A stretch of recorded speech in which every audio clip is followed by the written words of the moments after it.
ba ba ba da ba ba ba ba. Aglionque anda por ahí. I need to get better at Spanish. It's been a while since I practiced my Spanish at all. Is the audio too loud again? I feel like it is. I feel like it's louder than yesterday, but I have no proof of that. Like, I have no proof of the audio actually being louder. It just feels louder. Okay. Boom. Let me get back in there. Here, let me lower it a decibel on there. Yo, S! Welcome, welcome. We literally just started. We haven't even really started yet. How you doing, girl? Dreams are tilting toward this shore. Oh, there's the notif on there. I'm afraid my girlfriend is broken. Oh no, what'd you do to her? What happened? Well, you see, my girlfriend's secretly been a robot this whole time. Fucked him up.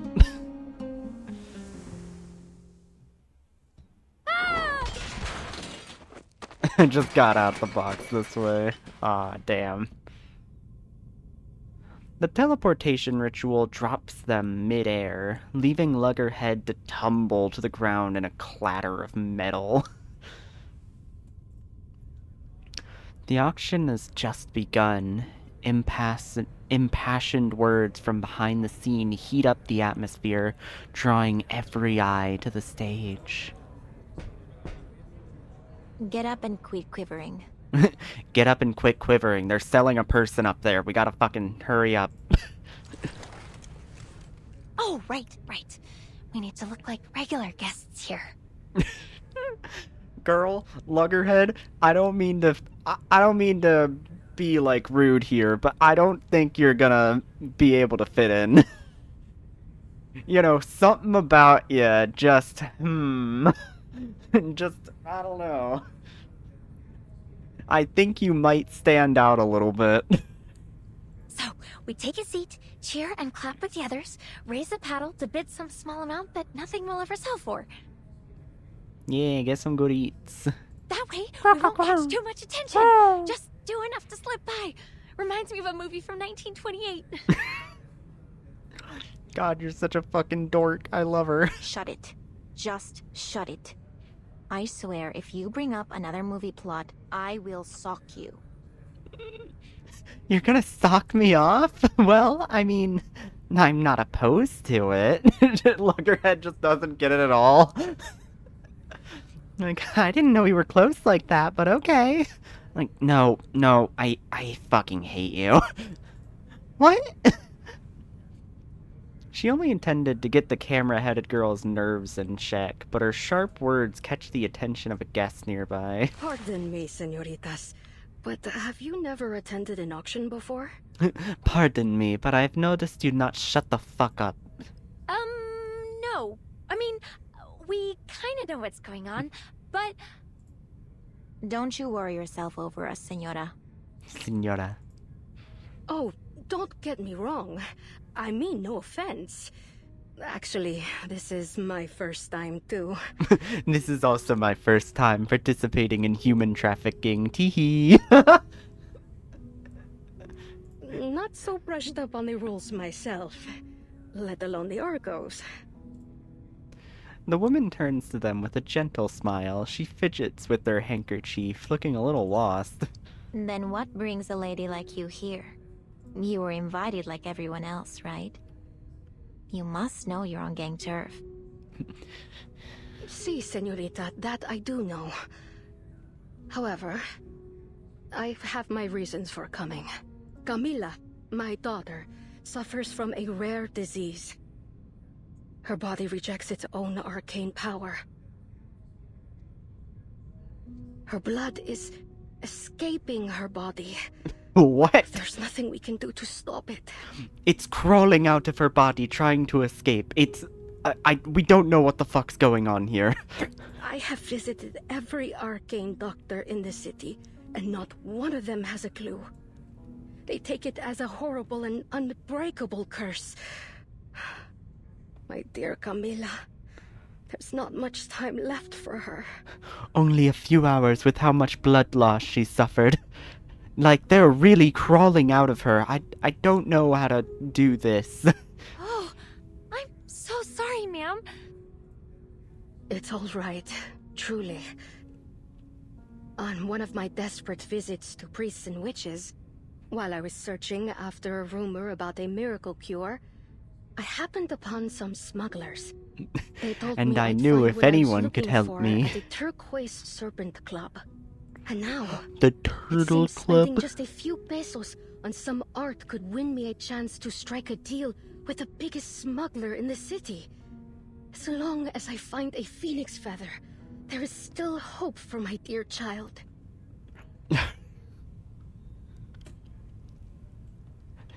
If I just get a phoenix down, I can revive my child after she dies, and then we're good. The curse will have broken by then, right? I'm pretty sure that's how it works.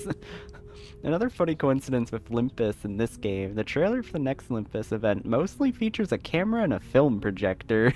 Hell yeah.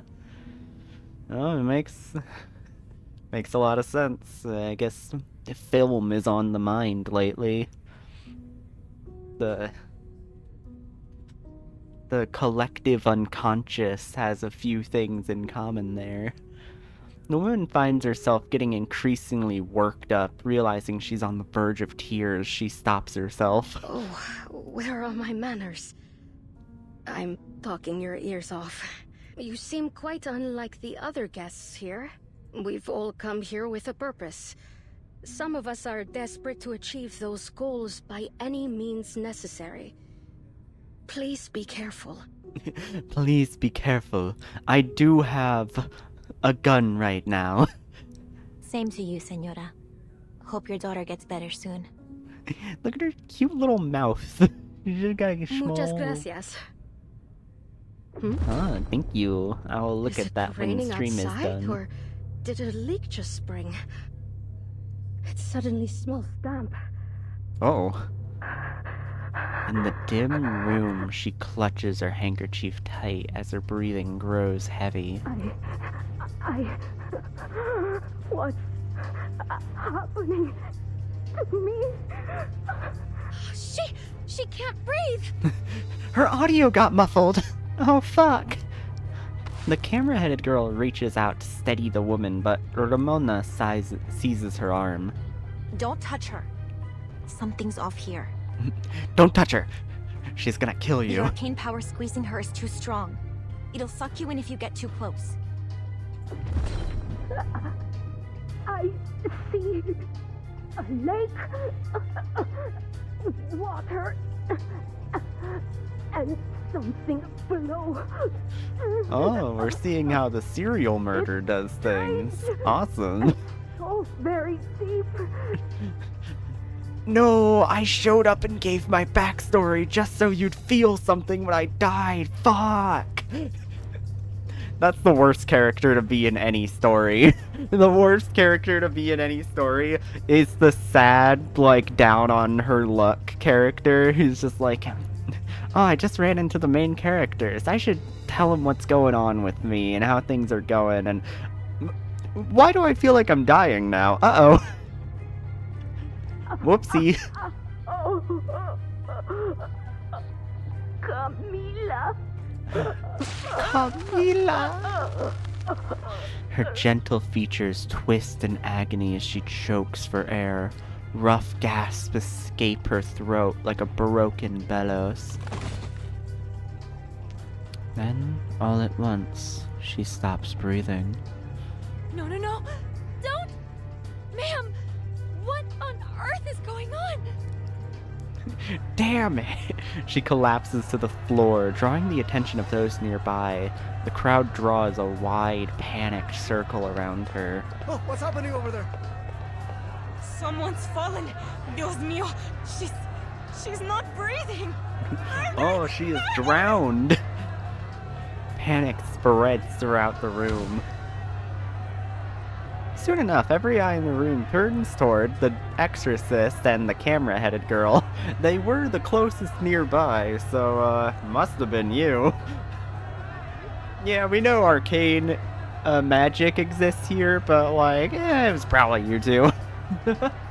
Probably based on a character I've been looking forward to seeing more of. He kicked my ass in Olympus because he counters my main team. And for Nora because it's so good you can use it from when you get near the end of the first half all the way up to the end of the game. Oh, I see. Drowned without a drop of water. Just like all the others. The murderer must be someone in the auction house. The question is, who?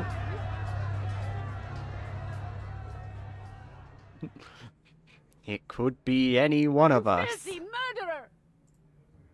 Dirty thug! Dirty Intruder thug. and robber!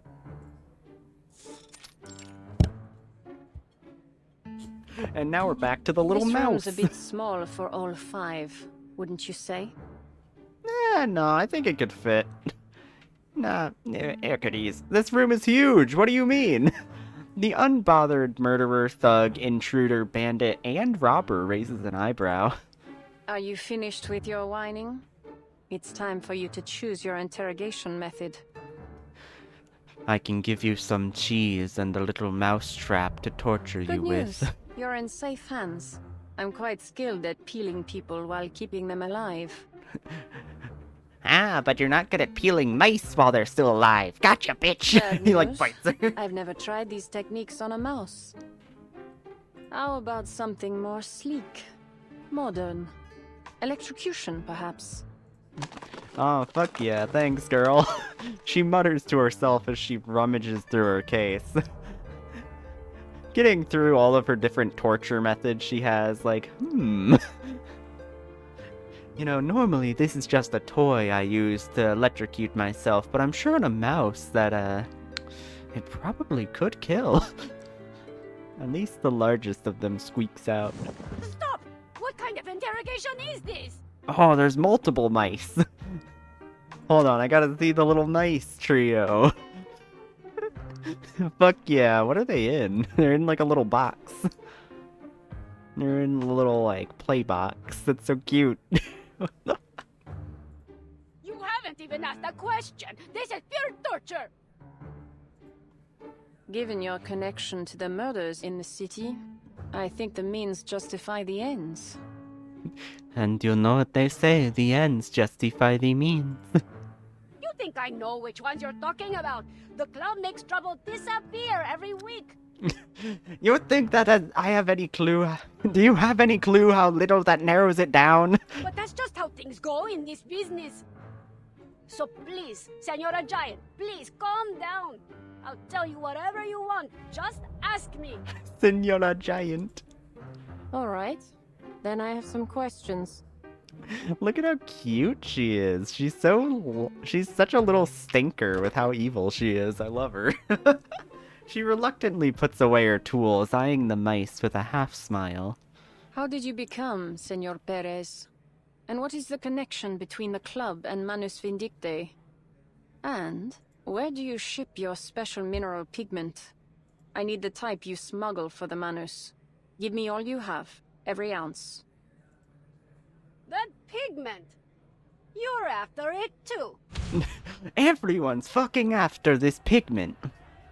The eager mouse representative is cut off.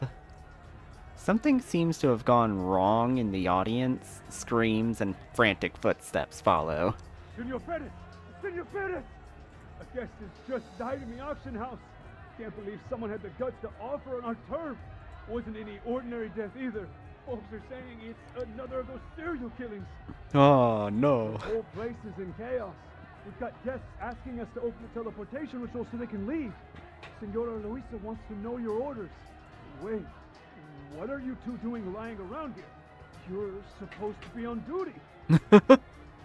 In the backstage hallway, the unconscious patrollers are discovered.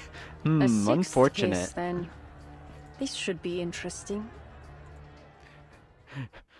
Girl, a woman is dead. Like, this should be interesting. Yay! Alright, well, if they're gonna keep me doing this, I might as well get the actual Let us proper see what we team will for achieve her. together. Not you. Where is Marsha? You are I there. go wherever I am needed. And then we just need Isolde, who's gonna be up here. Time for treatment. Tweetment. Time for tweetment. It's an honor to meet you. Now, is this at all necessary to pull out this team for this fight? Not at all. Not even a little bit. However, this is our chance to gain control. But how can we make our game a little more fun? I know. Serial murder. A new toy. We just have to keep doing that for a while. The tremors of fate. Prey caught in the woven net. Oh, I do like that look on your face. Oh, I wasn't able to kill all three of them. Mainly because this team kind of does take a while to set up. They gotta have their setup time before they start doing their nonsense. Condition. It is here. Restraint is part of the There, training. that should be fine. Yep, that's literally all. There it is. Oh, I do like seeing their faces now. Beaten into the ground like this. Girl, I already like you. You don't gotta sell me on ya. She's such a little demon. Love her. We've got chaos, deceit, thrills, and arcanus. Everything you could ask for. Finally.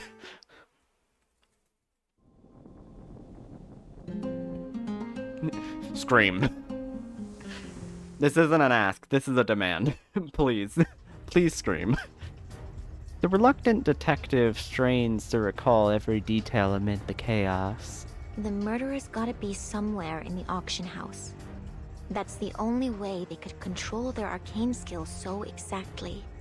Yeah, but we also don't know, like, how long range of an attack this is. Golly! You don't mean to say that the murderer's somewhere in this room? Well, that does tend to be how most murders go, actually. Golly! Her reels skip in shock, nearly coming out of place. The ritual might have been set ahead of time. All they had to do was wait for their prey to fall into the trap. There are a lot of rich people here. So many people to do a murder and to murder. Prey. Right. The killer must have a reason for this, right? But what? She was here for the auction. Oh, heck! They must be killing off club members! Please. I'm still thinking things through. Please, shut the fuck up. If all the victims were known club members, the Vigil wouldn't have been running around in circles. It's too obvious. Yeah, it's probably easier to list the people in this room that haven't been at least indirectly responsible for murder. And, the girl that just got murdered is probably one of them. Is probably one of the only people that wasn't, like, a murderer in this room. At least in some way. Because she's the only one here who's not, like, a known smuggler. I may not like them very much, but those Vigil aren't half as thick as the Foundation. Some of them aren't even half bad. Hey! We aren't dummies either. No, but you are bootlickers, and that's much worse. Her protest isn't noted as Ramona carries on. But there's one more question that's gotta be answered. What is this ritual exactly? The energy around it was huge, but they were able to cast it without anyone noticing. That takes true skill. There's gotta be some clues around here. There's gotta be some kind of way to figure this out. There's an enemy stand user nearby. She looks around, chairs lie on their sides, people rushed for the exits, lights flicker and shake. And all that glitters is gold. The air is filled with curses, screams, and twisted pneuma, while a bitter, biting wind scratches at her senses. She remains clueless. A smuggler's sudden accusation only makes the situation worse. Hey, you two. Yeah, you. I saw what you did. You pointing at us, senor? You didn't see jack shit. We were just talking to her. It wasn't us. Don't act like you're innocent. You were talking to her just before she died. You must have killed her. You're from the Foundation. You're here to kill us all so you can take over the underground arcade materials racket. Yeah, girl, you really should have taken off that fucking badge. Like, I'm surprised Ramona didn't, like, fucking rip it off of her, honestly.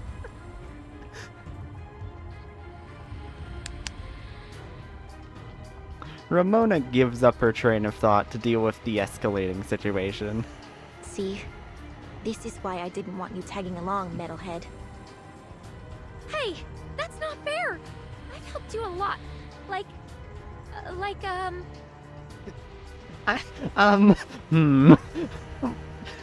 Why am I in this event again? You know, I'm just now realizing, maybe I'm more of a hindrance than anything. Oh, God. My worst fear when interacting with anyone is like, no, I can help. Oh, fuck. I haven't been helping, have I? You're not gonna leave me behind, are you? Guards! These two, right here. Take them down. Guards!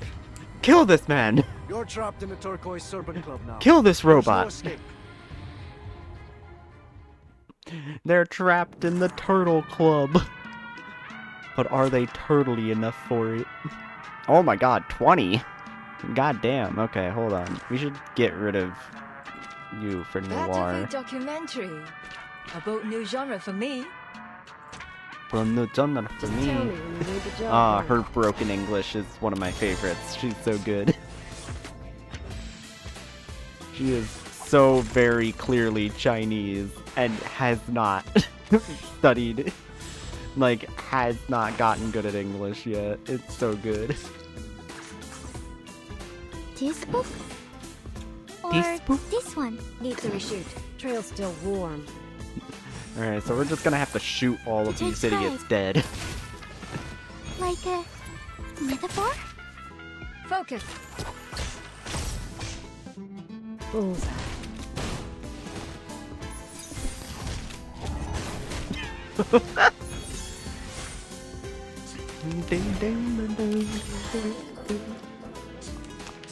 Oh, that one we skip, we give to ourselves.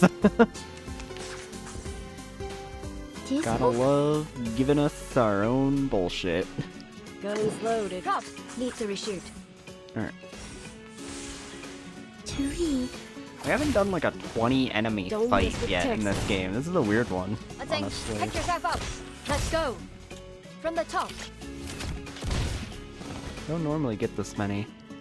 But I guess we are in an auction house with like 1 billion people in here trying to kill us, so it makes sense. Alright, invert. Because it was just bad, good, bad, good, bad, good, so Break no leg. reason to really Or this one. put Time too to much get to thought business. into it. A simple arcane trick. A simple arcane trick. 3, 2, 1. Action.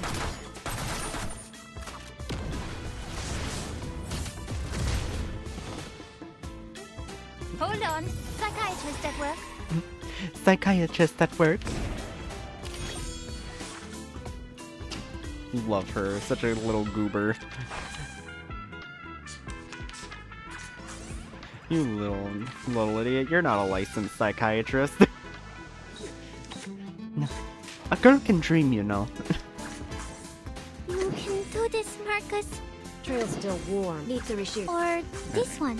I say we do this, because I'm pretty sure this will just kill all 3 of them. And now So we'll it's easier just to save understand. our shit for later. Yeah.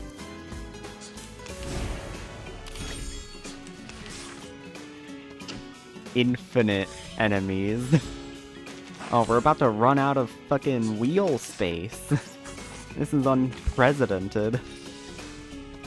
Let me put you there. Now Boop, present I boop. always hit my mark. Time I to pull always out hit the my mark. expensive teaspoon. You must see your true self.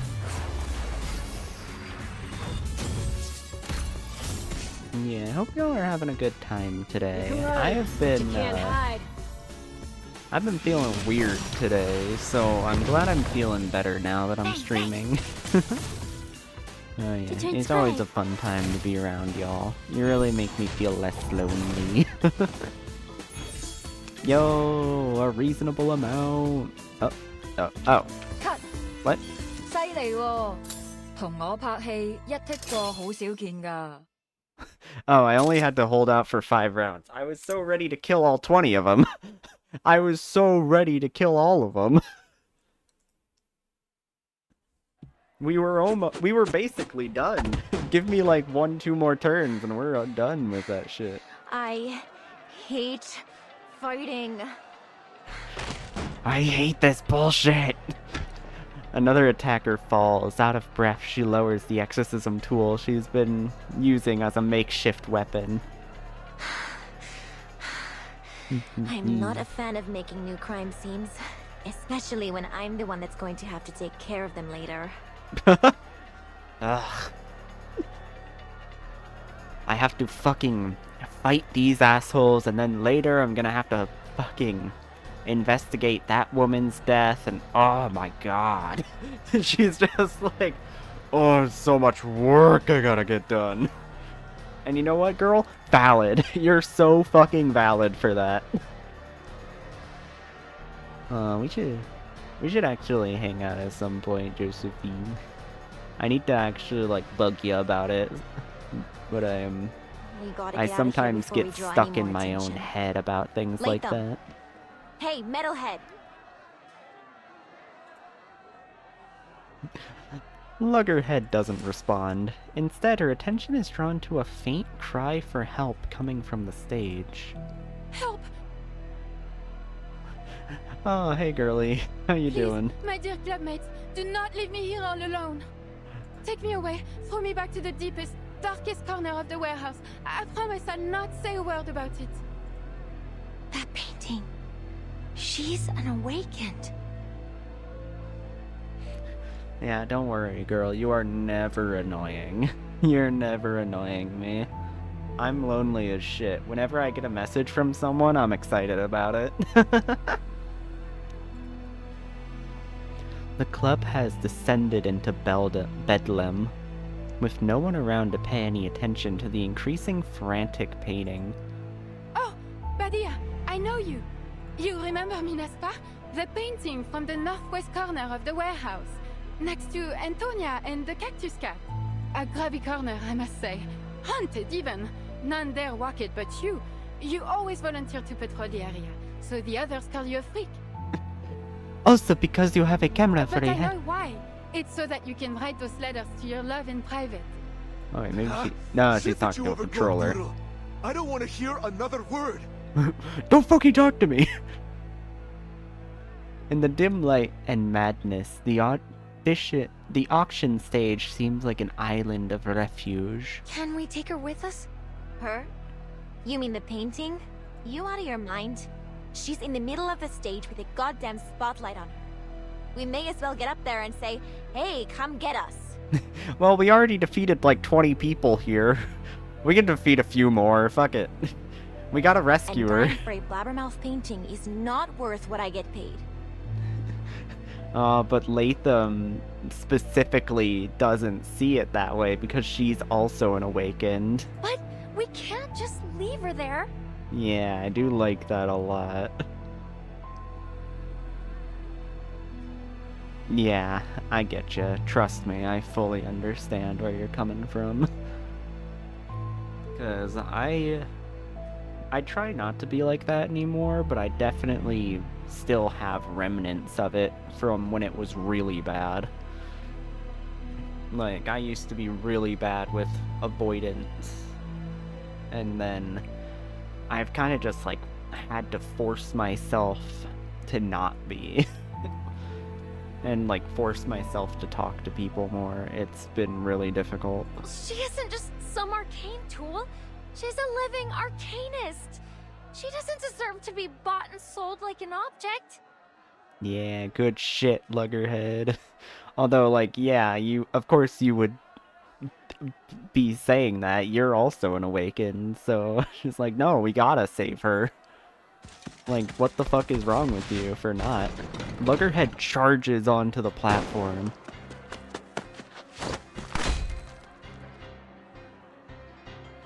A gunshot rings out. A bullet skims across her metallic body.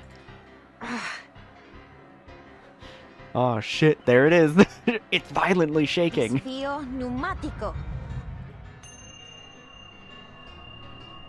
Ramona, don't worry about me. Don't worry about me. I can get I'm repaired. an Awakened, so they can't hurt me so easily. At least, not with normal bullets. Now if they brought a grenade, then we're fucked. Guess I forgot it for a second. Like I forgot how impulsive you can be. At least tell me you've got a plan. What are you gonna do next? I'll cover you. Oh hey! We're like those partners in the detective movies. No, shut the fuck up, Luggerhead. She's finally on your side. Don't bring up her fucking movies for once. Focus, Latham. You're a seasoned Foundation employee, an outstanding senior member of the Arcanum Containment Department. What you do most days is basically just watch over the artifacts. Huh. Yeah, I guess I don't really do that much. I grabbed a load of arcane tools before I left. I've gotta have something useful. Yeah. I will see if I am free that day, Josephine, because sometimes it is hard to tell, especially on Monday. Because Monday is my therapy day, but, you know, that doesn't take too long. It's just a matter of how I feel after it. My reels, film developer, critter recon potion, recording plant, infinitely looping drugstore receipt, Encyclopedia of Mexico, seasoning packets, hand-cranked rechargeable battery. Infinitely looping drugstore receipt. That's just a normal drugstore receipt. That's not magic. That's just a normal drugstore receipt. Encyclopedia of Mexico is hilarious. You're made of steel. The hell you need seasoning packets for? I love how that's the one she fucking points at. I'm like, wait a minute. Like, in the middle of this fight, she's like, hold the fuck on. What the fuck are you talking about? You need seasoning packets. Just how much crap did you bring with you? Invisible cloak, crystal file, sextant, kangaroo foam number 5 fire extinguisher. Ah, here it is. Thank goodness the receptionist lady turned down my request to check the discs. Flustered, she pulls that teleport disc from her pocket and thinks of a destination. Teleport! Teleport!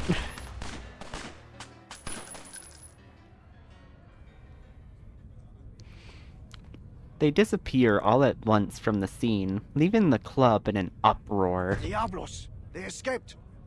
And they Diablos! took that painting with them. So they are here to sabotage the auction. Those Foundation bastards. Can never trust them. Well, yeah, I'm sure you can't, Smuggler 3. Like, yeah, there are valid reasons to hate the Foundation, but I don't think...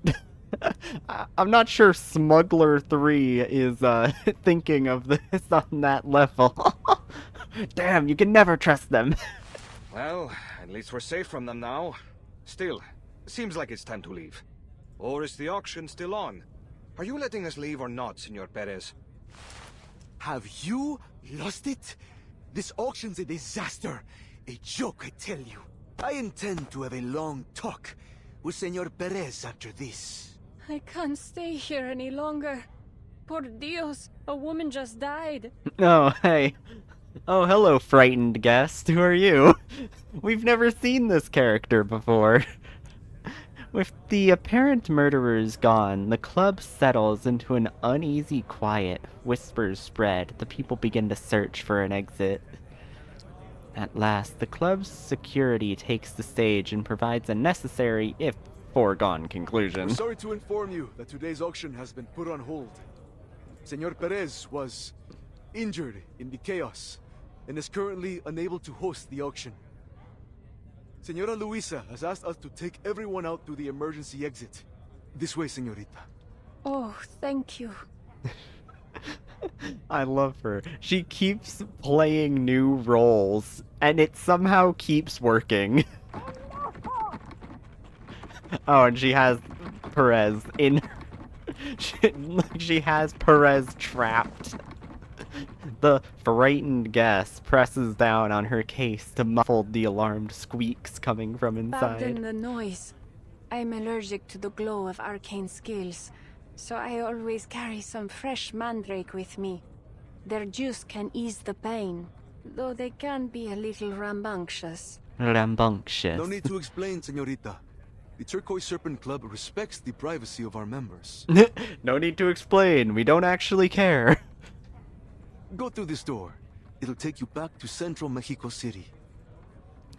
Realizing the futility of their situation, the tiny voices in the case finally fall quiet. It was like, ah, shit. Motherfucker. Damn, she's good. Fuck. I would love if the mice were literally just like, ah, fair game. That was a good fucking lie. Gracias, señor.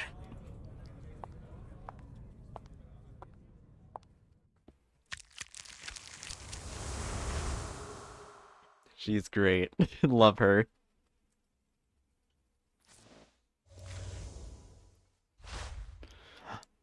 Box-bound ruler.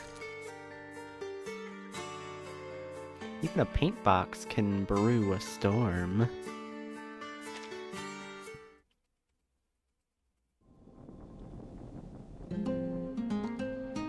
Alright.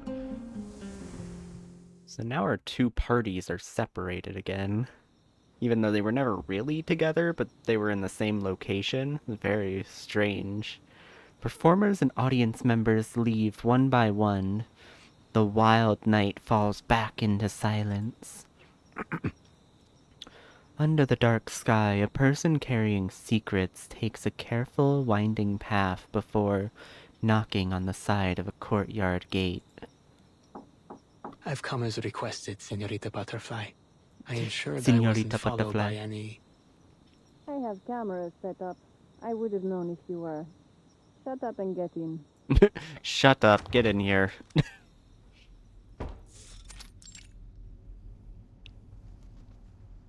We've been waiting here for an hour. We? Yes, me and my new mice pets. We have company. Your employer, in fact. Allow me to introduce you to Senor Perez. That is true. I actually don't remember if I played Master Duel yesterday. I gotta make sure I actually do the funny Guess Your Card event, because I like that one. But, yeah, I haven't made it to Master Rank this month, because I just haven't cared enough. I don't know. I just have not been feeling it lately. The mysterious mastermind behind the Turquoise Serpent Club. She smiles and opens the battered pigment case in front of her. The mice, waiting for this moment, lunge out in a desperate attack against their kidnapper. This is our chance, mis hijos! Kill the bipedal monster! This is your chance, my beetle.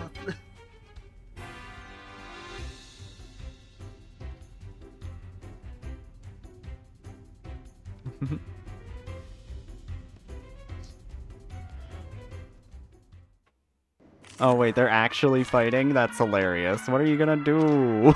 What the fuck are you gonna do? You're a little guy. You're just a little guy. Alright, we'll go with this team. Oh, they're a big guy! Hold up! Why are you huge? Target locked down. I found my target. Taking a peek. Anyway, I'm gonna shoot him. This ends now. Icarus, eyes on the target. Yeah, well... Yeah! Vampires don't just thirst for blood, we crave victory too. Yeah, that is very fair. I am, I don't know. I've just not been... I haven't liked Cool Tune as a archetype as much as I thought I would. So I've kind of just been playing Radiant Typhoon still. And, like, they're not bad. They're not amazing, but Radiant Typhoon is still gets by pretty well. It has a decent matchup into Cool Tune, depending on the opening hand, you know? But yeah. It has overall not been, too big of a deal. I'm glad you like it, because for me, I don't know, something about it just doesn't sit right with me. Like, I get how good it is, and I think it's just because it plays so much non-engine, and that fucks with me. I don't like running so much non-engine. And I don't like having so many hand traps, because then you just get into so many hands that are just like, oh, I didn't draw any starters, now I just have 5 hand traps. And now my, like, I'll be able to fucking waste my opponent's time for a turn or two, but eventually they're gonna get through and murder me. Yeah. I also just... I like the mid-rangeness of Radiant Typhoon. I think it's just my exact playstyle of having more subtle interactions and more about, like, waning down my opponent's resources. The pointless fight ends. Bruised and battered. The little mice are tossed back into the case. The poor guy's got one shot. Who the hell are you, biped? Yeah, it is pretty mid-rangey, but it is still, like, very combo-y. Same problem I have with, Elf Note, is that, like, they're very combo-y, and it's a weird combo. So you end up playing, like, it just feels like, oh, this is inevitable slop. This is inevitable that it's gonna become, like, synchro slop. Did Cruz send you? Great day for like, great few months for synchro slop in general.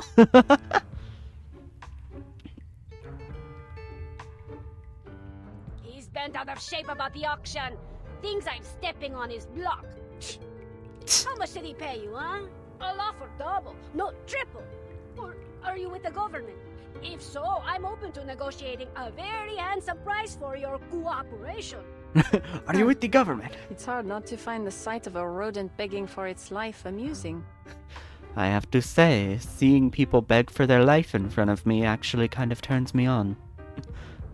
The smile she flashes down at them borders on unhinged. In response, the pleading mouse turns to the other face. Wait a second. You! I know you, Morrito. You're Anil, the one I hired to forge paintings for the club. How dare you betray me, you furless cretin! Senorita, you really mean to claim that they are Perez? The legendary Perez? The feared boss who controls the Turquoise Serpent Club, and most of Mexico City's black market with an iron fist? The one and only little guy. A wave of absurdity washes over him, though he can't bring himself to laugh. Instead, he's actually crying? Huh. An iron fist, gripped in the paws of a few tiny mice. If I'm correct, these little troublemakers managed to replace the real Perez about a month ago. How the fuck did they do that? That's awesome. Since then, they've stayed hidden, mimicking Perez's voice from behind a screen. No one's noticed until now. No wonder the club started making so many strange moves. Yes. Under their leadership, the club has absorbed several gangs and expanded its influence in the black market. It was their idea to start forging all those paintings and hold the auction. If you ask me, They far outdone the original Perez. Good job, little mice. Here's some cheese. Oh, the irony. Any tears coming? No, I think I'm just confused. He refuses to answer. You're right. The club's recent success is all thanks to me. He has little glasses, too. See what we mice can do? Mama Perez. How great we are. No one knows how to run a gang better than a rodent. You know why? Because you giant two-leggers don't have a head for this business, while we brilliant burrowers were born to rule the underground. I don't recall asking for your opinion. Hey, could you shut the Come fuck to up? think of it, I need only one mouse for my purposes. One that's quiet and obedient. The one with the funny hat will do. As for the rest... No, why I does happen to everyone have a always pick the colleague one who with the funny enjoys little nothing hat? more than feasting on rats. 8 of them, actually. We're not close, but I'm sure you'd make a perfect gift. Oh, she's talking about Elizabeth. Yeah, that makes sense. She is made of snakes. She hovers her hands over the case, letting her fingers dangle above them menacingly and fall like a claw machine in search of a toy. Oh, wait! Leave my children out of this, please! I apologize for my rudeness, señorita. Clearly, you're an extraordinary arcanist, unlike most of your cheese-brained kind.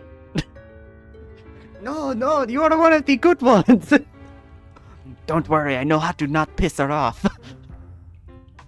You deserve to rule the underworld just as much as I do. I'll gladly hand you this club on a silver platter if that's what you desire. It is exactly what she wants to hear. In a split second, her face turns from menace to quiet satisfaction. Rodents are quite adaptable when they need to be. But I'm not That's what they're interested known in for. running a gang. Surely there's something I can help you with, señorita. You're looking for a pigment, aren't you? You're looking for a piglet, aren't you? No, I was looking for a pigment. Yeah, the same difference. I'll tell you everything I know, all of it. Just as long as you guarantee my children's safety. Though the odds of finding that particular arcane pigment again are 1,000,000 to 1. In any case, let's start from the beginning. We mice are, of course, far superior to all humankind. I don't refute it. But not every mouse has got the smarts that my family does. What made my children and me so special, you ask? It all began with a spectacular accident. Why is there like mice supremacy in You see, they are that is what I call On a myself. frightening, fateful night, as I ran for my life from a snarling hell beast, the true nemesis of mousekind, I found myself in an unfamiliar room. The floor was so clean, I nearly slipped, and the furniture gave off a rich, soothing scent. But the walls above, madre mia, they were covered with the Mamma heads of mia. beasts beyond any counting. Still, I pulled myself together and climbed up onto the dining table, hoping to find something to eat. Who'd have thought there'd be nothing but a small plate of glowing pigment up there? The pigment looked odd, I admit, but my hunger overtook my fear. The pigment So looked fucked. I ate However, it. I did eat it And the without moment question. It touched my tongue, the world as I knew it fell away. For the first time in my life, I had other thoughts beyond mating and eating, beyond survival. Thoughts that only true intelligence could evoke. I stayed there for a couple more days, and thanks to my keen eye, I learned I was in this Perez's office, and that he ran half of Mexico City's smuggling business. A strange masked Interesting. person in a black robe brought him that miraculous substance. It seems, at their request, Perez was using a lumber mill as a front, while they extracted a unique silver ore from Valle de Lágrimas, the Veil of Tears. The masked person refined the ore into a pigment and had it shipped far away to lands they called Europe and US. And in return, the club Europe received a portion and of it. US. To get my hands on the pigment and Perez's smuggling business on the side, I staged a coup. We replaced him without even breaking a sweat. We crawled right up his ass and killed him. That you bipeds are far duller than us brilliant quadrupedal mice. Everything was going smoothly, and we had a steady supply of pigment. Until that masked stranger up and vanished, taking the secret to its creation with them. I turned the city upside down, trying to track them down. I thought no one could hide themselves from me. Damn, why did I have to eat the ingredient that makes you smart? But they did. Poof! Gone without a trace, like they never even existed. The little mouse finishes with an excited flourish. Her listeners paused, each deep in contemplation. Anal speaks first. It must be because of the Valle de Lágrimas' silver ore. I've heard of it before. The locals called the place Fauces de Vora Hombres. Every miner who ventured into its tunnels never returned.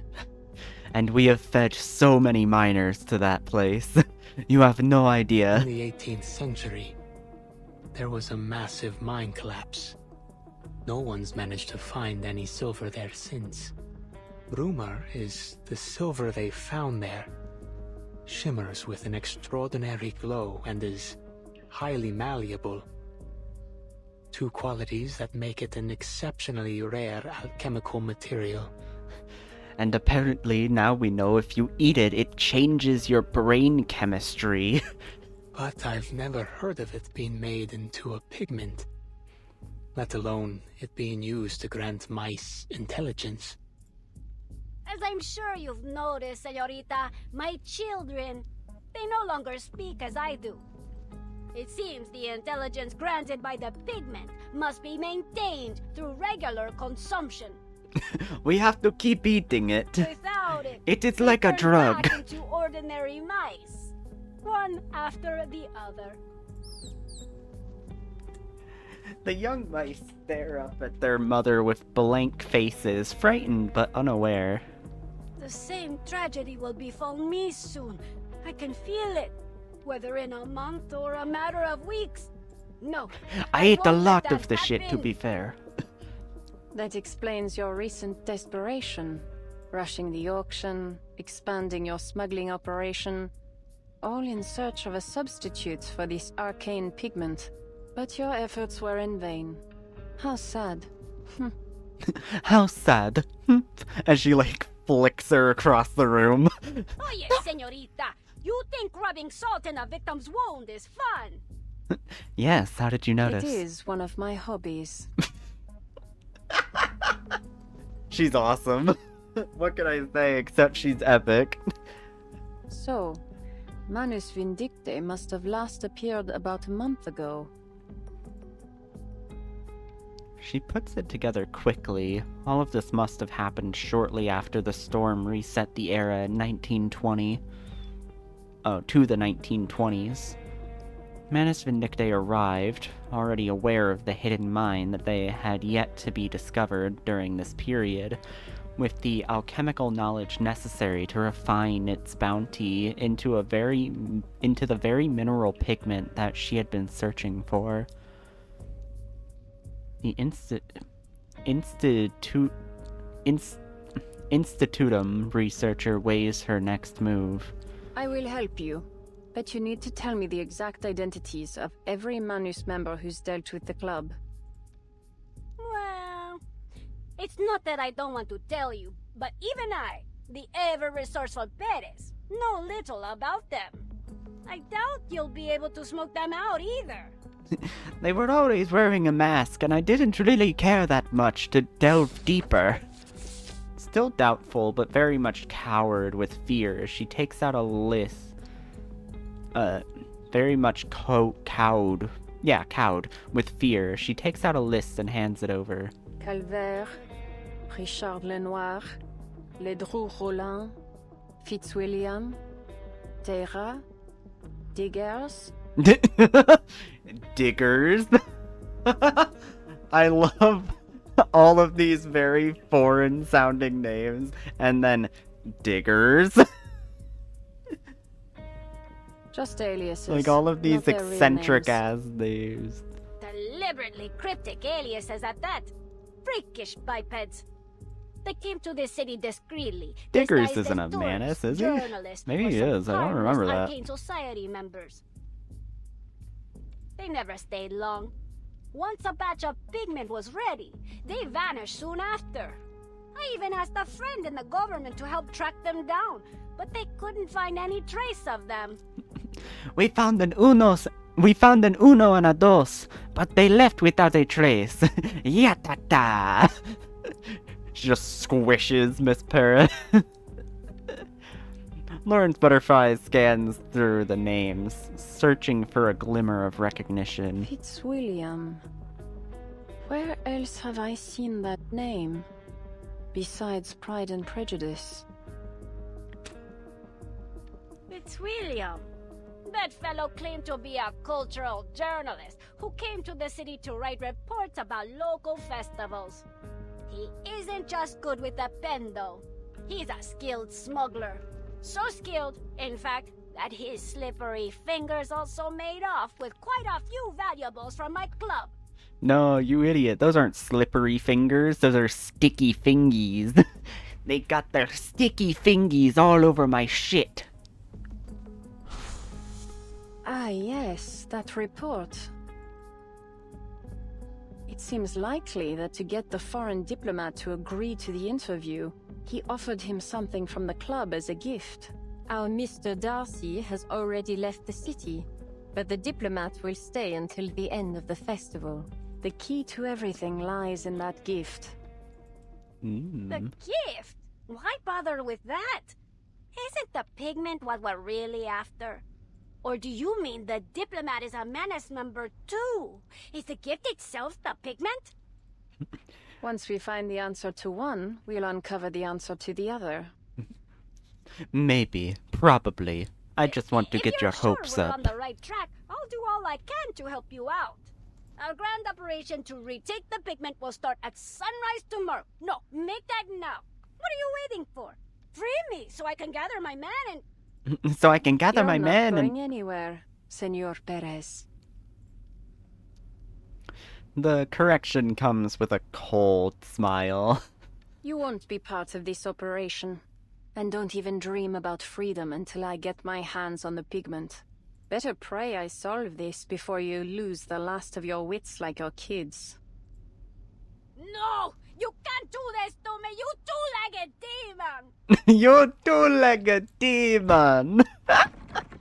She lowers the lid of the pigment case down, slow yet firm, until their cries become muffled squeaks once again. Then she flips the latch down. Are they able to breathe in there? Like... No, there was a hole in there, but damn. She walks to the window to take in the last moments of the night. A dry night wind blows through the city as the day dawns on the Day of the Dead. The mask of menace she had worn through her interrogation is gone entirely. All that's left is a woman staring out a window, content but unsmiling. You seem confident, Senorita Butterfly. You've already found some critical clues pointing to things beyond this pigment, haven't you? Yes, something that connects all the murders. And a soon-to-be victim. Alive for the time being. Increíble. Increíble. You pieced it all together from just a single glance at that list? But shouldn't you do something right away? You might still be able to save them. In response, she passes him the list dryly over her shoulder. Save them? Why would I do that? Don't bother trying to figure me out. Wastes both our time. The murders, the vigile, the gangs, and this whole underground world mean nothing to me. This drama will draw its curtain tomorrow. Dia de los Fieles Difuntos, when the city's residents welcome back their departed faithful. Interrupting such a heartfelt occasion would just be cruel, don't you think? No. I'll infiltrate the diplomat's mansion tomorrow night and attend the festival myself. Though I guarantee you won't be able to find me in the crowd. I will be disguised as myself again, but with a different name in quotes. When the killer strikes and the audience screams, I'll be sitting in the best seat in the house. And prove, as always, that my deductions are flawless. I think I see your reasoning now, Señorita Butterfly. What, are the people getting murdered like Manus members? Because otherwise I don't know why she would just not give a shit about them getting murdered. The large device she carries made an audible hum, only noticeable in the silence between them. Pardon me for asking, but what is this device you're carrying about? Oh, don't worry about that. It's some bullshit made by A demonic X. scale-based additive manufacturing machine, powered by tens of thousands of arcane skills operating simultaneously. I've never seen such technology. We are in the 1920s, señorita. Like, what the fuck is this shit? In layman's terms, you might think of it as a kind of automatic arcane printer for physical items. Oh no, he was talking about her thing. Which, yeah, I've been wondering this too. What the fuck is this thing? But it's merely a prop for tomorrow night's performance. An ornate letter engraved on its casting catches his eye. M. The initial of your name, isn't it, Señorita? What does it stand for? Mystery? Madness? Magic? No, it stands for Mildred. Each guess slides off of her unanswered. Mary. Mia. Mona, perhaps? It stands for... Mario! Margaret. Oh no, it zooms out and it just says Margaret Thatcher. It's like, oh my god! Marguerite.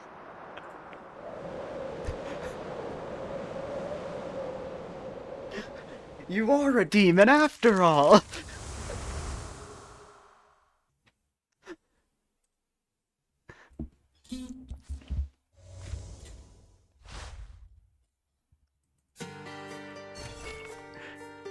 If you harbor any prejudice towards artists, by all means, hold on to it.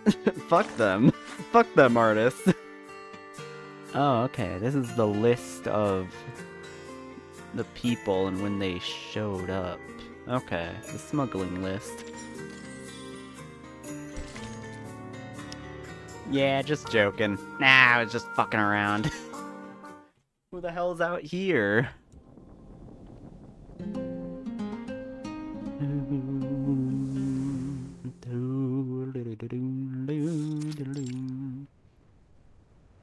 Marguerite! Marguerite. Explain what you are doing out here. I was writing my name, it was cute. The year is 1987.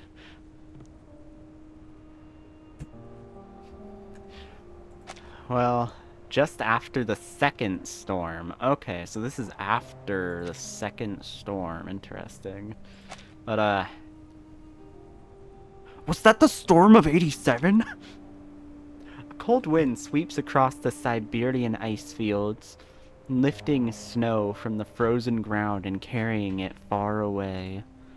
Nothing. One of them, a girl, has the same name as me. Yo, back to 5 wins to Master 4. She wipes away the writing left in the snow. Have you forgotten the Hush Squad's #1 rule? No communication with mission targets. When the LT assigned you to my squad, he said you had the right stuff to be an excellent Hush trooper. Hello, welcome, welcome. I see the wave. How you doing up there? The last part, this right now is like part 13 of the new event. I'm pretty sure we're still like 7-ish chapters away from being done with this event, but yeah. Said you could spot the target in a ghillie suit from 2 kilometers away. Yeah, no prob, no prob. More importantly, he said you were smart. So be smart. And don't meddle in things that aren't your concern.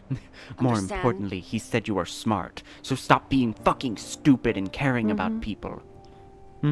Okay.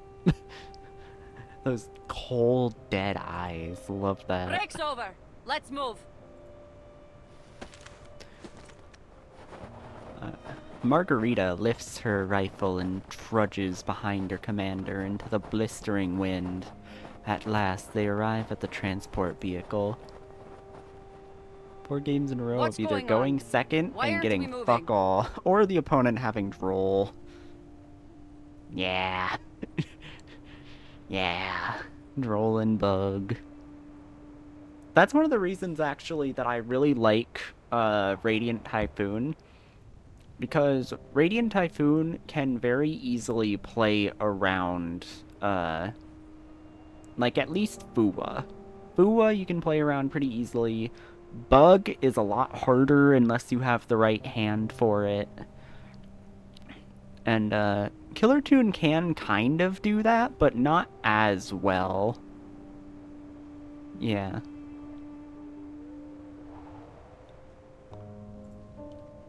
It's the engine.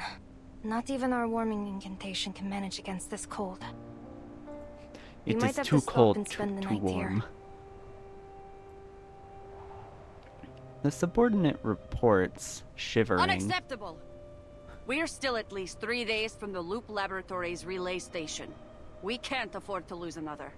We have to get these transfers done on schedule, or there's no guarantee we'll have enough time to take shelter when the storm hits.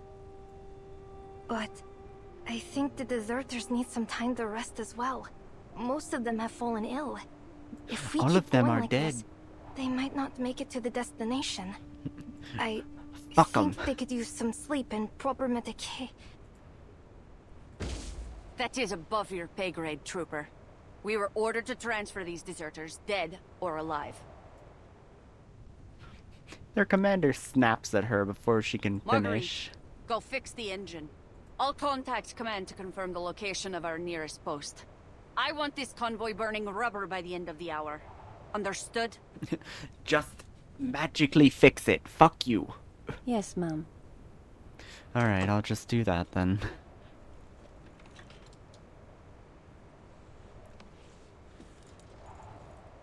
Without a word, Margarita inspects the broken engine. Nearby, Larissa looks worried. Sure is cold up near the mines, huh? If I hadn't joined Xeno, I'd probably be sitting in a warm classroom right now. Well, you'd probably be dead. I wonder what university life is like. Don't dream too much. University can be just as strange as anywhere else. The distant young woman keeps her gaze lowered. Back in 1999, I was auditing a philosophy class at Cambridge, just to watch some bird-headed professor declare out of the blue that teaching philosophy was an absurd profession. And you know when they say bird-headed, they don't mean that as like a metaphor or anything. He literally has a bird's head. He is quite literally a bird. He quit and joined the Laplace Scientific Computing Center. That's a good one. Going to university in 1999? How old would you have been? 13? 14? How'd a prodigy like you end up stuck in the Hush Squad? Could be I just enjoy the work. It's calming. Could be that I hope someday to find my purpose here. Marguerite slams the hood shut and the engine roars to life. Yeah, sure. If walking across an ice field at 40 below isn't calming, I don't know what is. Study your target, predict their movement, track them down, and then... blow their head off. She mimics firing a gun with her hand. That's what makes you calm? You've got to be joking. She's only a little deranged. Don't worry, she's fine. Yeah, just joking. Yeah, I'm joking, huh? Sure. All I wanted was to join the Flying Witches. And that's a noble pursuit right there. I just wanted to join the lesbian club. They ride broomsticks and they make out with each other. God, I wish I did that. Then why are you here, stealing intel and carrying out assassinations? The lieutenant promised that the Hush Squad comes with a generous salary and death benefits. You know, at the time, my mom was sick. And then, the storm struck. Guess I didn't really need the money in the end. Well, shit. A short, dry laugh escapes her lips, but Marguerite doesn't match it. Do you have any idea what this Loop laboratory does, Marguerite? We've transferred over 100 deserters there since summer, but I've never seen any of them come back out. Well, it is the meat grinder. We put them in the meat grinder and they come out Probably dead. none of my business. I once helped with the Xeno recruitment drive in a war zone. I saw a lot of things there. Those soldiers, they lost everything in the war. They only joined Xeno because they heard they'd get proper meals. Not exactly what I'd call willing recruits. These arcanist deserters we've been moving. They just weren't ready to face death yet. Marguerite, I'm telling you this because I trust you. Please I do know not shoot what he me for does. this. Huh? What do you mean? The Loop Laboratory. It has another name. The Amber Room. At the end of the battle in 1999, a massive number of soldiers were lost to the storm. It was a devastating blow to Xeno's military strength. From then on, the higher-ups have been trying to find a woman named Erd. Or to be exact, the woman she was, before being reversed by the storm. That's why they built the Loop Laboratory near the Don River. It's a facility that can resist the storm. The deserters aren't being transferred there for any ordinary training or dry runs. The things they do to the deserters' bodies involve unprecedented arcane powers related to the storm itself. Basically, we are killing them, yeah. It is extremely inhumane. Before she realizes it, the listener's back is damp with cold sweat. I don't think I understand. How do you know all this? I read the classified files sealed in Warehouse Zero at headquarters.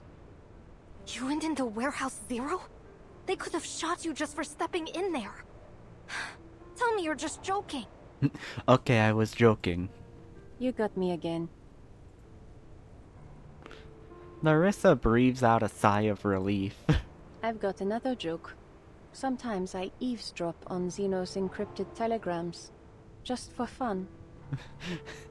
It's how I get my rocks off. It's very The problem enjoyable. is, the encryption patterns are so repetitive that cracking them's become boring. So now I've just I've gotten over it. I honestly can't tell which of your jokes is more disturbing. The European branches have been bending over backwards to look for the original copies of the Tome of Mercury and the Path to Truth. But to find their owners, the famous Cavendish family of alchemists, we'll need the storm to take us further back in time. Meanwhile, a squad from the Buenos Aires branch has been searching for a rare arcane metal. Likely a special silver ore from Mexico's Vale of Tears. And the Egypt branch has sent raw lion tails and sacred scarab wings to the Loop Laboratory in droves.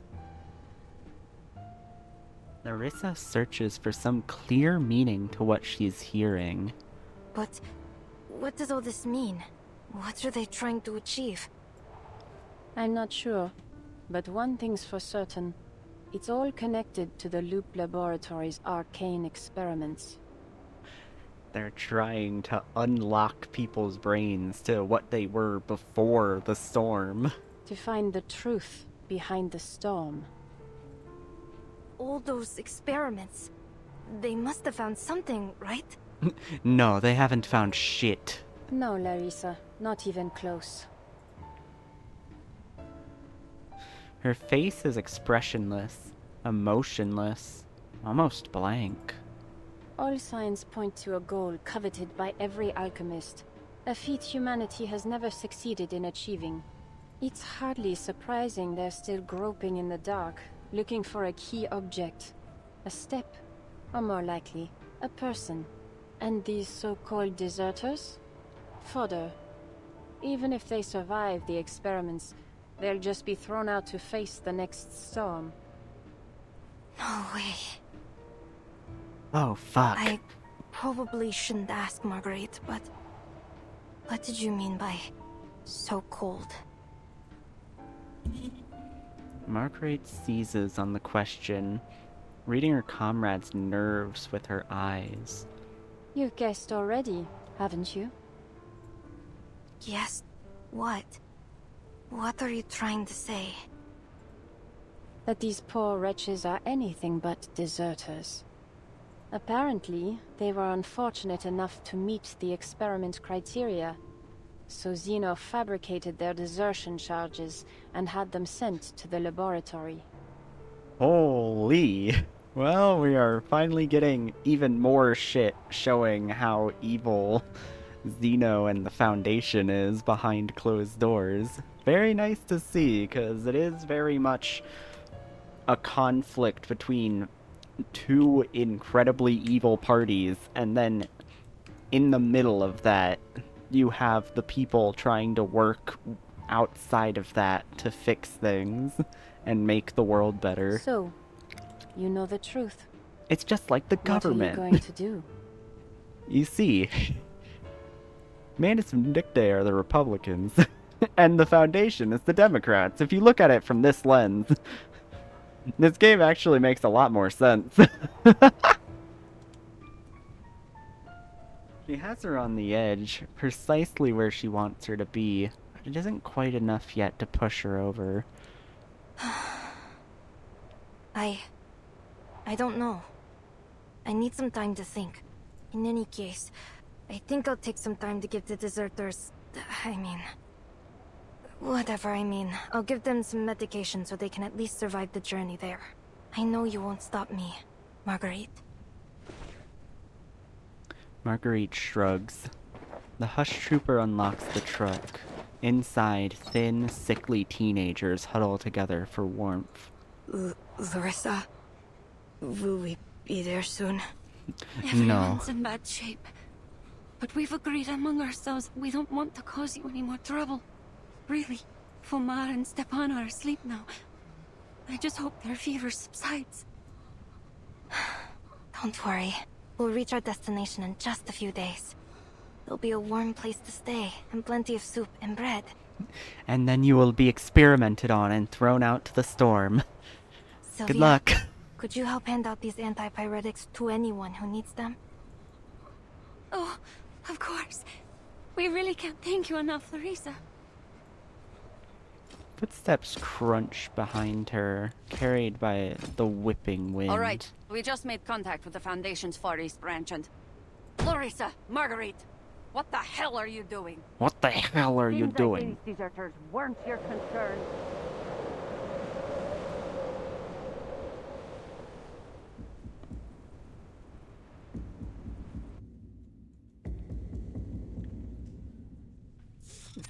Meanwhile, back at Laplace. A researcher stands behind a derelict-looking office and knocks on the door. Mr. Ludwig, were you looking for me?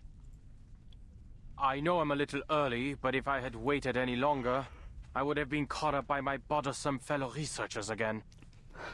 They're always out to do with some bullshit. Are you in there? No answer comes. Faint burn marks on the door hint at a severe fire months ago. Suddenly, the sound of lab equipment crashing echoes from inside.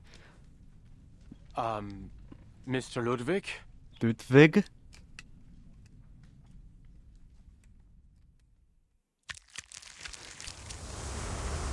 Funny bird friend, please open up door.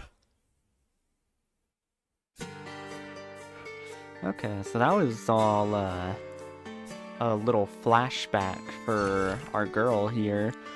Beyond the spinning wheel, dust spins into a single thread. Oh, nice.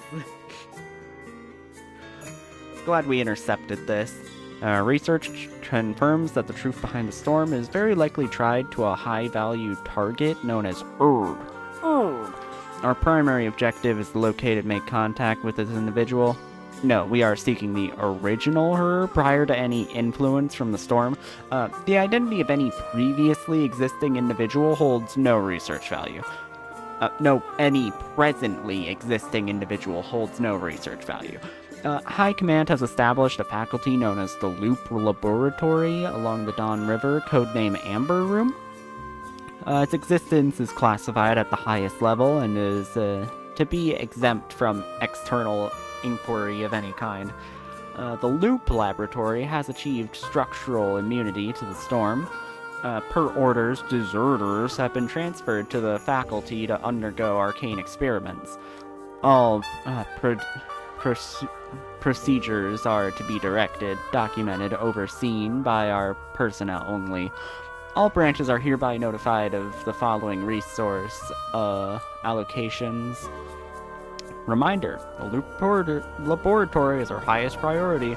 Any intelligence concerning the target must be reported immediately.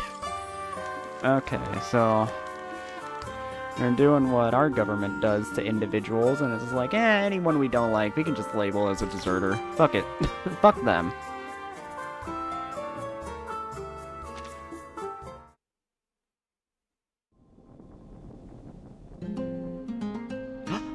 A typical Laplace incident.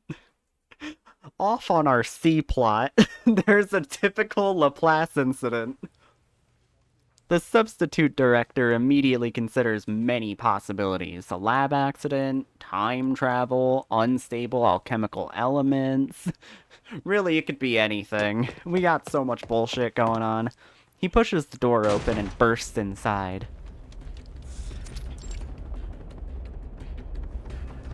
Mr. Ludwig, are you there? Mr. Ludwig, what are you doing in my office? His office is even messier than mine. What the fuck did you do? Hold on. I gotta blow my nose real quick.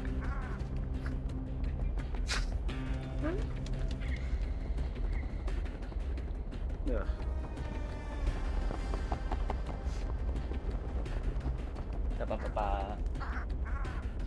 Several shadowy birds rush toward him, trailing smoke and ash.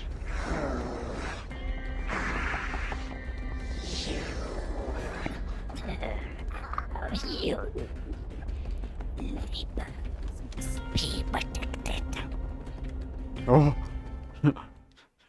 What the fuck? I thought you were one giant bird. I didn't know you were several. Oh no, you are one small bird. One destination. Oh, okay. I did not know. Target Shoot him. My satchel and I found my... Taking a peek inside. Now Just is the time for repentance. Oh, it didn't This kill. is That's now. crazy. I thought it would, honestly. I never miss. Alright, well, the arrow is super effective. I bring you victory, as promised. Oh, y'all know, arrows are super Zealand effective Tosh. against birds. An incantation is cast. The Raven familiars lose their arcane connection, fading into mist and disappearing from the cluttered office. Was zum... Großartig. Meine Kollegen haben mich nun endgültig in den Wahnsinn getrieben. Hat ja lange genug gedauert. Took him long enough, god damn. Aber was zur Hölle geht hier vor? Ich habe ihnen gesagt, dass der ganze Laden nach dem Brand komplett renoviert werden muss. Aber natürlich hat niemand auf mich gehört. Entschuldigung, Herr Adler. Excuse me, Mr. Adler. Why Während is this... meiner Forschung zur Urlaubssprache hat meine Seele meinen Körper für eine Weile verlassen. Eine durchaus spirituelle Erfahrung, muss ich sagen.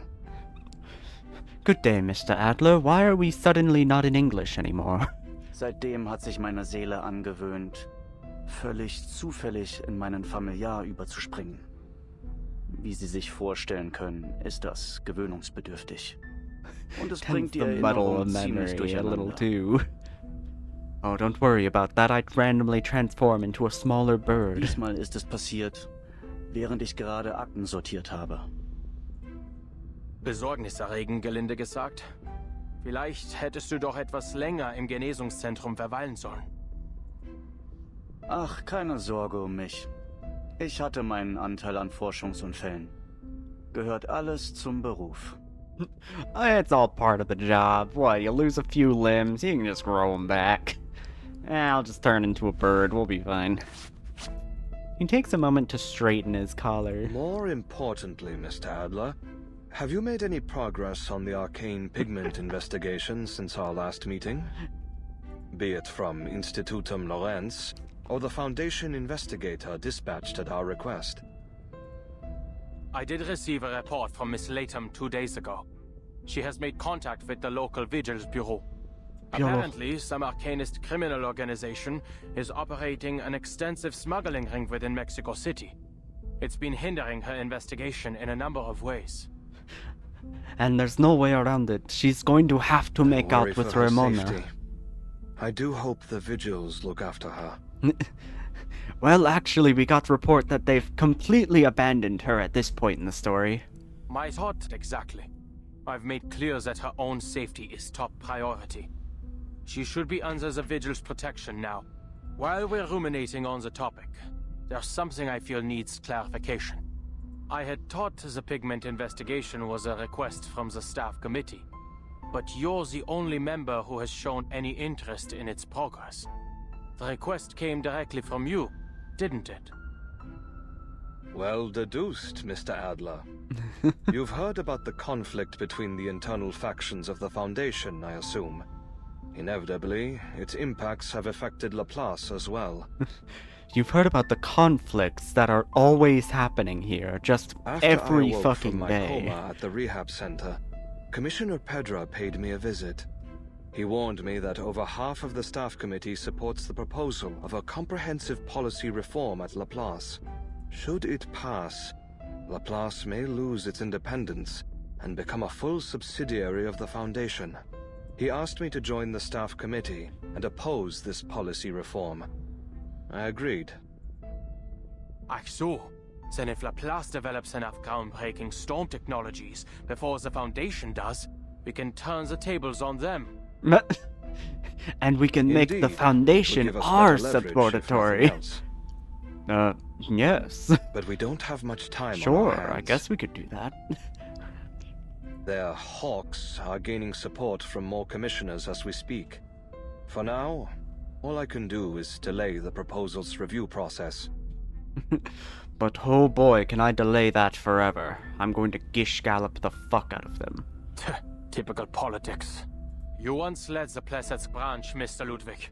And as I am sure you can see, I have never been one for matters of politics or leadership. I was only appointed to maximize the chance of preserving and continuing Director Lucy's research. That is to say, is there any chance we could bring Director Lucy back to Laplace? Can we please just get her back in here? Whether possible or not, our first step in either case will be to stop this policy reform.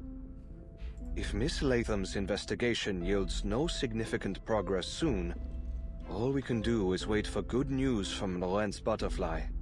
I'm confident she'll bring us something. She's always been one step ahead.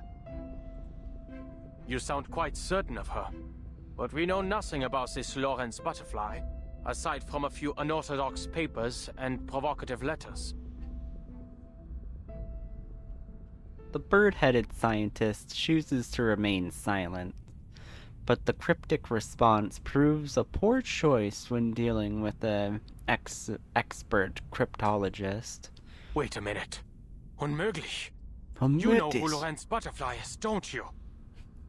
Yes, I used to have her as a student before I flipped my shit and left. It was the year of 1999. At the time, I was a visiting professor at Cambridge University. There was a student in my class, far too brilliant for her exceptionally young age. The staff told me she wasn't an enrolled student. She simply came every week to attend my lecture. She wasn't an enrolled student, but we kind of just let her walk in and take the class. It's not that big of a deal, I guess. We didn't really check her documents at all, so whatever. I had intended to recommend her for admission, but, of course, the storm disrupted everything. I ended up leaving Cambridge and joining Laplace myself. After the second storm, I paid the university a visit and saw that young lady again. Are you saying she survived multiple storms on her own? Yes. Though she didn't share the details, I could tell she was hiding a secret, or running from some serious danger. She had an exceptional gift for the sciences. Naturally, I invited her to join Laplace. And another naturally, she told me to go fuck myself. But from what little we know of her, she's dangerous. I trust you would not mistake me for an idealist, Mr. Adler. Dangerous as she may be, we need her help, especially in times like these. That said, should she become completely out of control, I will throw a grenade I hope at her. to be her one and only victim. You have done little to reassure me, Mr. Ludwig. Aber vielleicht hast du recht. Wir müssen jeden Preis weitermachen. Alle sind so verbissen entschlossen. Es wird Zeit, dass auch ich die Kraft aufbringe, weiter durchzuhalten.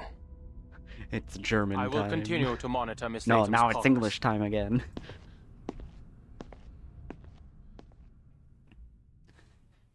Yeah, we still haven't seen where the hell she and Ramona ended up after getting the painting out of there.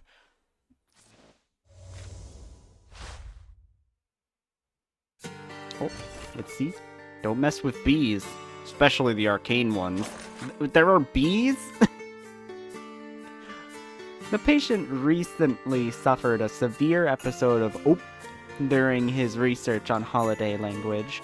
His consciousness has since fully recovered, however his soul has now reportedly transferred to his familiar without warning. Now repeatedly transferred to his... accompanied by short-term memory loss, a weakened sense of reality, and distorted time perception. Prior records indicate the patient lacks sufficient awareness of the risks tied to open condom style. Ongoing supervision and intervention are required. He also reports consuming an unidentified arcane substance resembling honey. Its consumption remains unknown and requires further analysis. Symptoms: abnormal self-perception, distorted sense of times, and gaps in memory. Duration: episodes can last several hours, typically followed by short-term memory loss.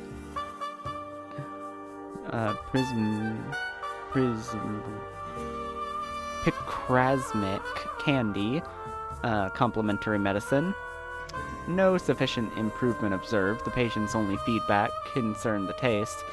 Risk assessment: relatively high, though the patient is showing signs of improvement. Ongoing observation is recommended, with particular attention to recursion of the following: depersonalization, derealization disorder, speech and language impairment, assaulting colleagues without conscious awareness. Recommendations: extend medical observation periods until symptoms subside. Keep systematic records of the time, duration, patient descriptions of each OB. Restrict the patient with high-intensity psychic research for the duration of the observation period. Doctor's note: the patient has come to regard his OB as perfectly normal. His consciousness and near total disregard for treatment led me to believe that the rehab center's coffee machine, which requires weekly repairs, may actually be more stable than he is. Well, you can't just say that about a guy, what the fuck? Walking through this mysterious city, she sometimes feels frightened and lost, and other times, lucky.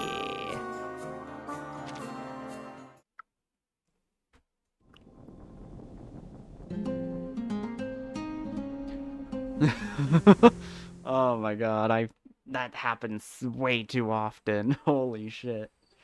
That happens to me so often. The two accused murderers at last reach their safe house to regroup. Somehow this empty little hovel, bathed in moonlight in a deserted cemetery, manages to feel cozy and welcoming. Yeah, that's right. Oh, about that. Could you wait, Mr. Adler? I need a second to replace my reel so I can answer you properly. I need a second to replace my memories. Oh, fuck. Where did I put those?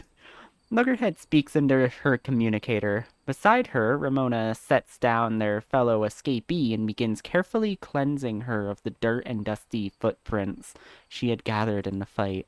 Oh, your technique is most delicate, mademoiselle. Were you once a professional art restorer? Or a collector, perhaps? However, you did not remove the, blue hand stains on me. Don't worry about those. Those are fine. Don't question if I may or may not be a part of a death cult.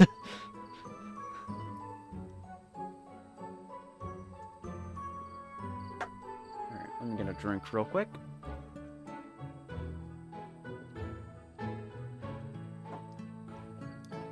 Now I do my stretches, get everything out of my system. Oh, goddamn.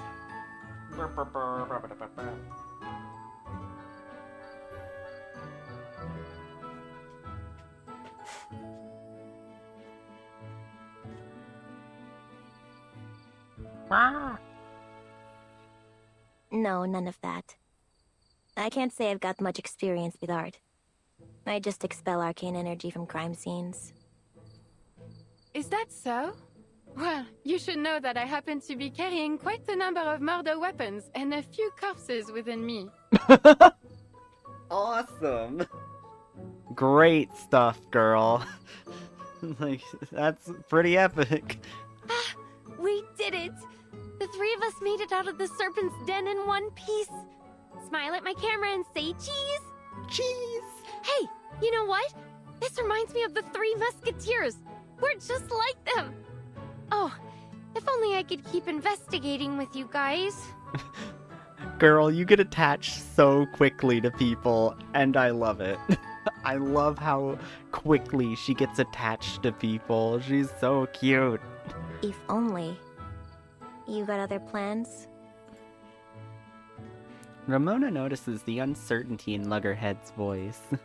No, nothing like that. It's just that I don't think I can continue my investigation anytime soon. You see, I need to replace some components in my head, else I could suffer a continuous memory loss. The components were supposed to last longer than this. Did they get you? I was sure I deflected that bullet. Yeah, you did! You saved my life! But you never can tell when a gear will foul up. Ugh. Of course, the mishap that tops my list of most unfortunate malfunctions had to happen now. It's just a random malfunction that's The bright side is, we've confirmed the club's involvement in the murders, and knowing you, Miss Ramona, I'm sure you can solve... We didn't confirm Hey. shit. This isn't on me. It's on them. I reported our findings to the Vigil Bureau after we got out of there. I don't want to be involved in this. She neglected to mention that they took something from said auction. They'll send their agents to raid the club and run Perez into the ground. I'd bet on it. I'm not sure how I let myself get roped into this mess in the first place. God, a cute girl with a camera for a head starts yapping at you, and all of a sudden you lose your values. I'm so sorry. You're right, I shouldn't have assumed you were some lone wolf hell-bent on protecting the city. Yeah, you got it right. I clear out arcane energy, not criminals. That is not my job. She tries to put on a brave face to appear calm and detached from the situation, but she can't help looking over to Luggerhead with concern. You two stay here for now. Place should be safe from the club's goons. Not their goons! Safe and free at last. I simply couldn't ask for more. Thank you so very much for dragging me out of that torturous place. Can you, like, go anywhere on your own? Do you need, like, an assistant? How do you work? This might sound a little forward, but might you possibly find me somewhere to be hung up? Somewhere pleasant, please? This might sound a bit forward. Okay, so no, she cannot travel on her own. She just has to be hung up somewhere. That sucks. Oh, how I long for a place to call home. Preferably among fellow arcanists. Though I certainly wouldn't say no to such a lovely cemetery either. I don't know, are you gonna pay rent? The lady in the painting makes her point clear. Miss Ramona, you'll not be disappointed by my services, I assure you. I can hide all manner of wicked secrets within my frame, for example. Manus Benedicte forced me to swallow all sorts of rubbish in France, only to be smuggled across the Atlantic and thrown into the darkest corner of the Turquoise Serpent Club. The memories torment me still. Oh, which reminds me, though I was used as a dumping ground by the Manus, if I search carefully, I could still find something useful, even valuable. A moment, if you will. Allow me to find you a suitable gift. Hold on, let me reach inside myself. She tips over and spills out a pile of strange knickknacks and outright garbage. Ah, this is a miraculous mirror I received at a market in Paris. Look into it, and you'll see a beard fit to measure sitting right upon your face. A dream come true for a bare-faced beard wisher. This little conch isn't half bad either. A sailor, drunk as a skunk I might add, threw it at me when I was stranded on the Mediterranean coast. The music it creates could rival a siren's song, I tell you, though it does carry the faint whiff of that sailor's rummy breath. Awesome, girl. Thanks. Seeing Ramona's expression darken, Luggerhead signals for the painting to stop her sales pitch. Oh, painting lady! I just thought of the perfect place for you. The Timekeeper's suitcase. It's clean and always bright and has a huge backyard called the Wilderness to boot. More importantly, you'll meet all kinds of wonderful people there. Ooh la la! A chance for rebirth sent straight from the heavens. I can hardly wait. We're gonna put you up in our suitcase and you're just gonna be a decoration now. We'll walk by you in the hallway and be like, hey girl, how you doing? Like, oh, thank you. Well, I am doing good.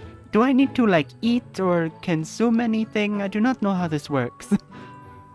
I'll ask the Timekeeper about it once I get back to the Foundation. Ramona gives them both a knowing look, attempting to reel the two awakens back to the situation at hand. Suddenly, she senses movement outside. Footsteps approach from just beyond the cemetery gate. You just couldn't leave me and the spirits here alone, huh? Forgive the intrusion, Senorita Ramona.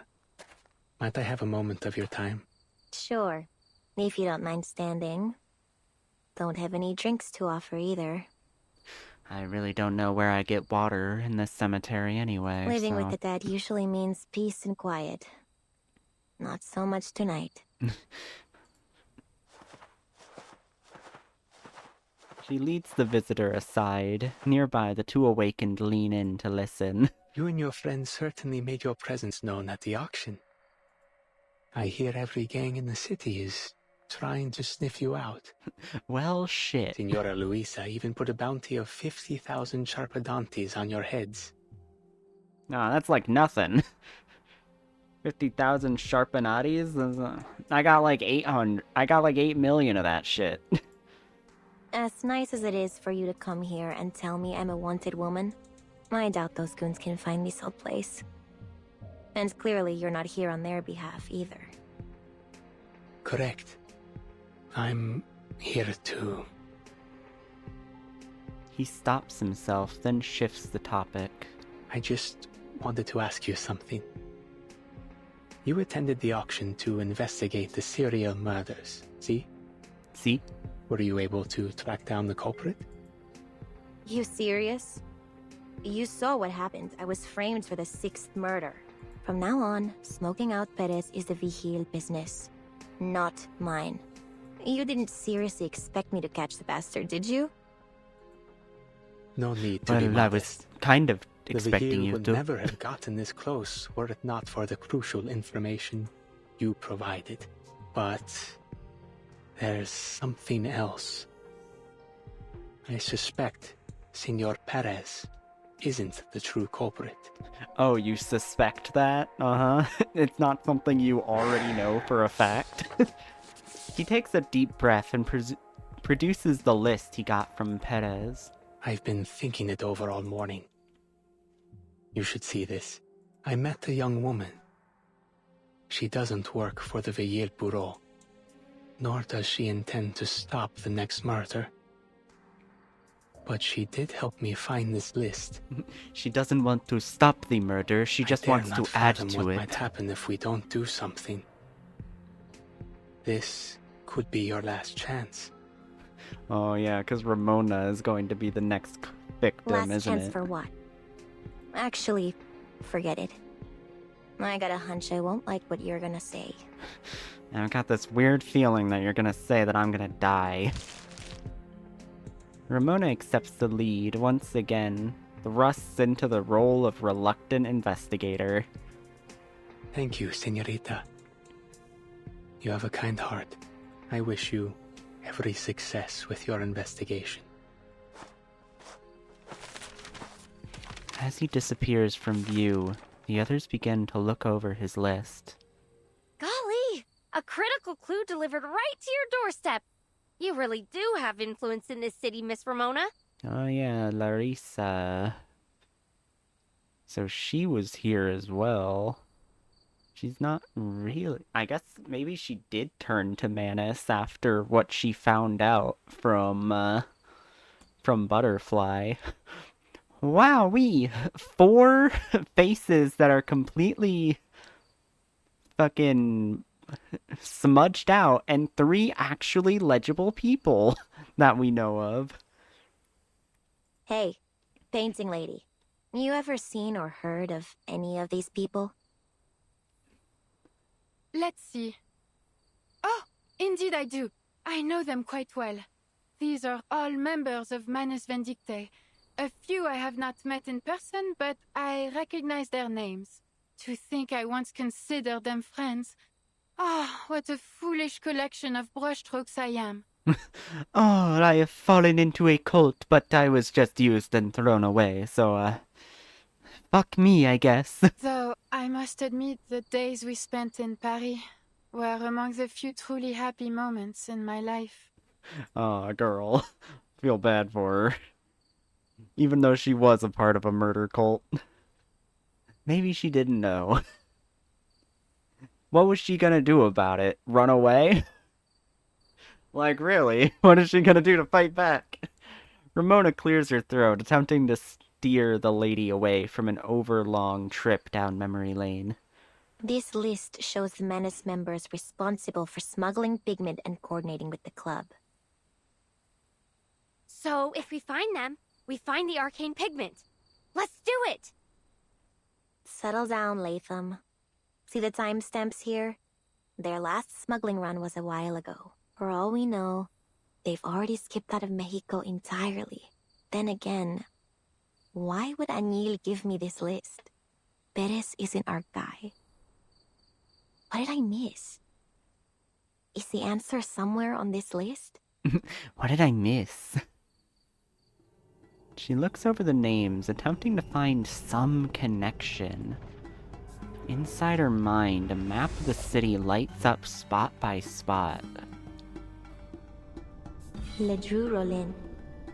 Stayed at Rosa's Inn for 3 days. Booked it after burning down her kitchen. Rosa asked me to track him down using my ancestral psychic ability. Pretty disappointed when I told her I'm not a psychic. Neither were my parents. Frauds, the both of them. We do love conning in this I family. remember him. I often saw him tinkering with dangerous-looking alchemical materials. The poor man seemed to have lost his mind the moment he put on that mask. Maybe that's why he blew up Rosa's kitchen. Diggers. He's broken into more than one government facility, claiming he only wanted to see the works of the muralism movement up close. The guards and patrol officers threw him out, of course. Got a friend in the government, Diego. He told me all about this guy. Oh, that hip fellow. Still That alive, is he? hippie? I haven't heard a word from him since he went to Tierra del Fuego with the preacher. It's William, a journalist. Recently published an article in El Semanario Heraldo de Mexico, featuring his interview with a foreign diplomat. Style was totally bloated. Only made it into the city's best-selling paper because of the diplomat status. Rumor The is article was he gave him fucking all kinds of shit, stuff but to you make know. sure he got the interview. Hélas, Fitzwilliam. Monsieur Perez was sick to death of the greed of that man. One day, as I was sitting in the warehouse, I spied him barge in and make off with all manner of valuables. A golden pendant, an antique statuette, a turquoise mask, and even a most exquisite quetzal tiara. Talk about greedy. He also stole a few paintings, once depicting indigenous people in Mexican mythology, I believe, before stuffing everything into a giant bag and disappearing. I wonder if that's important. Paintings? Oui, chérie. There are countless works of art in the club. In fact, I heard that Diplomat has a particular interest in art exhibitions. Perhaps it was those very paintings that Fitzwilliam used to curry favor with him. Every detail from each scene flashes through Ramona's thoughts. Then it clicks into place. The picture, once fuzzy, becomes clear. How could I not see it? The key to solving these killings isn't in the Turquoise Serpent Club. Whatever do you mean? It's in the paintings themselves. The first murder, a vagrant drowned next to a pile of trash out in the desert. Case was freaky. Got passed to the Vigil Bureau because of it. The second, a businessman drowns before falling into his own vivarium, only to be shredded to pieces by his own critters. The third collapsed in a bustling plaza. The fourth in a monastery. The fifth in an apartment. No link found between any of them, except for the way they died. It was right in front of me the whole time. In the junkyard, in the monastery's office, and on the plaza's wall. Latham, you remember that scorched strip of cloth we found at the fifth crime scene? Yeah, I remember. The one with 3 symbols on it, right? It's the logo of the Turquoise Serpent Club. That's what led us to the auction. But it isn't about the logo. What matters is the strip itself. It was linen, part of the canvas of a burnt-up painting. Painting? But what about the 6th murder? That lady was killed right in front of us. And there weren't any paintings near. Her reel stops in place. Exactly. A painting was being auctioned off at the time. We should have seen it sooner. It all makes sense. Every single one of the crime scenes had a painting near it. I mean, it also makes sense that you didn't see that, because it's not really, like, It's a pretty easy coincidence to write off. The key to solving the case is in the paintings. Then, what Fitzwilliam brought to the diplomat would be... We need to warn him. He's at a party near Senora Juarez's family ofrenda, a businesswoman. If we move fast, we might still be able to get to him before the killer does. Roger that, partner. Operation Save the Day is a go. Don't you need to get your head fixed? Even with a solid lead on the means and the killer's next target, Ramona can't shake the feeling that something is still missing. No, Latham. You're injured. You should stay here with the lady. What? Lone wolves in the movies almost always meet a tragic end. I can't let a friend get into trouble by themselves. I can't let you go. I already love you. What? Don't worry about that. Huh? Oh, wait, you mean I'm your friend too? Wait. Ramona fights against responding with a smile by diving into her thoughts. But something's still fishy. All these victims, diplomat included, look familiar to me. But why? Where else have I seen them? Besides the newspapers and reports. And more importantly, why me? Why me? Why do I have to be involved in this Why am I the one who found bullshit? all these clues, huh? Just because I was at the scene? Because I know the city like the back of my hand? Or because I happen to be a descendant of a famous psychic family? Don't make me laugh. No, this isn't a coincidence. It can't be. Nothing is a coincidence. It was all planned from the start. Ramona heads toward the street without hesitation. Ramona! Hold on! Lookerhead, limping, can't keep up. No, our poor girl. She's gotta protect her new friend. We love that for her. She's so cute. Ah, Path of the Dead. We're finally in Dia de los Muertos. Tanatu, bless the souls of the warriors. Let them break free from their cocoons. Let them return.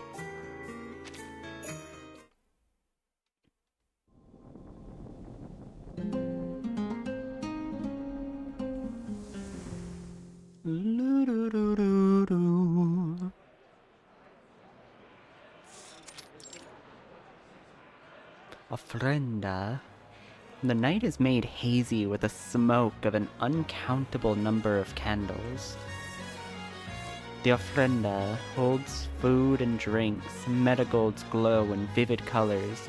Pictures and paintings of the dead smile down on the living. Damas y caballeros, it is my great honor to join you in celebrating Dia de los Fieles Difuntos on this fabulous evening. Ah, you must be Senor Mac from the United States. How are you enjoying your stay in Mexico City? Just as I promised, is it not? Mighty fine indeed. Thanks again for your invitation, man. I have to say, I've been eager to meet you in person. Mighty fine indeed. Yeah, as you can tell, I got my American accent right, road and going. I can't wait to eat my burger and fries. Fuck yeah. I think I'm falling in love with this city already. Well, the party's only just begun. Many more truly unprecedented experiences await. Believe me. An unexpected visitor appears at the entrance. Well, look who it is. A pleasant surprise indeed. I thought you weren't coming, Senor Añil. Buenas noches, Senora Juarez. I owe you my thanks for your beautiful restoration of the murals on my family's tomb. I do so hope you enjoy yourself tonight. I'm sure I will. Thank you for your kind invitation, Senora. He walks toward the brilliantly decorated ofrenda, his grim-faced presence clashing with the joyful atmosphere.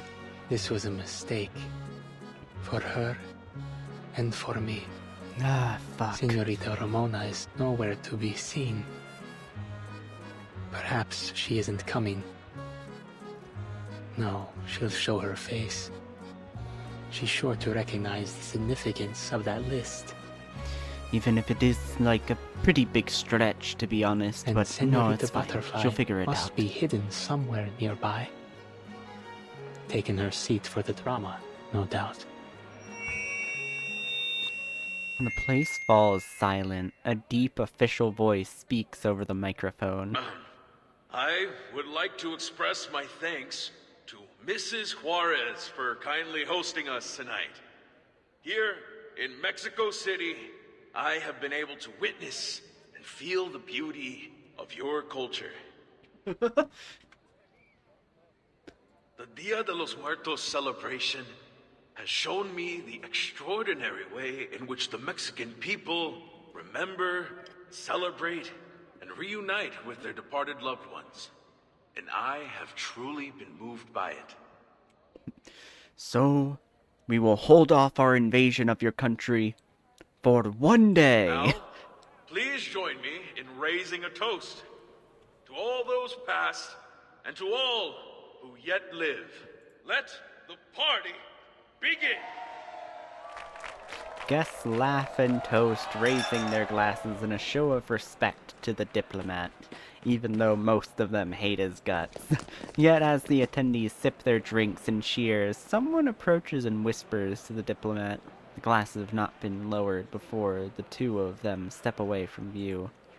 He seems on edge. Did something happen? I should follow him. But his motion is cut off by another arrival.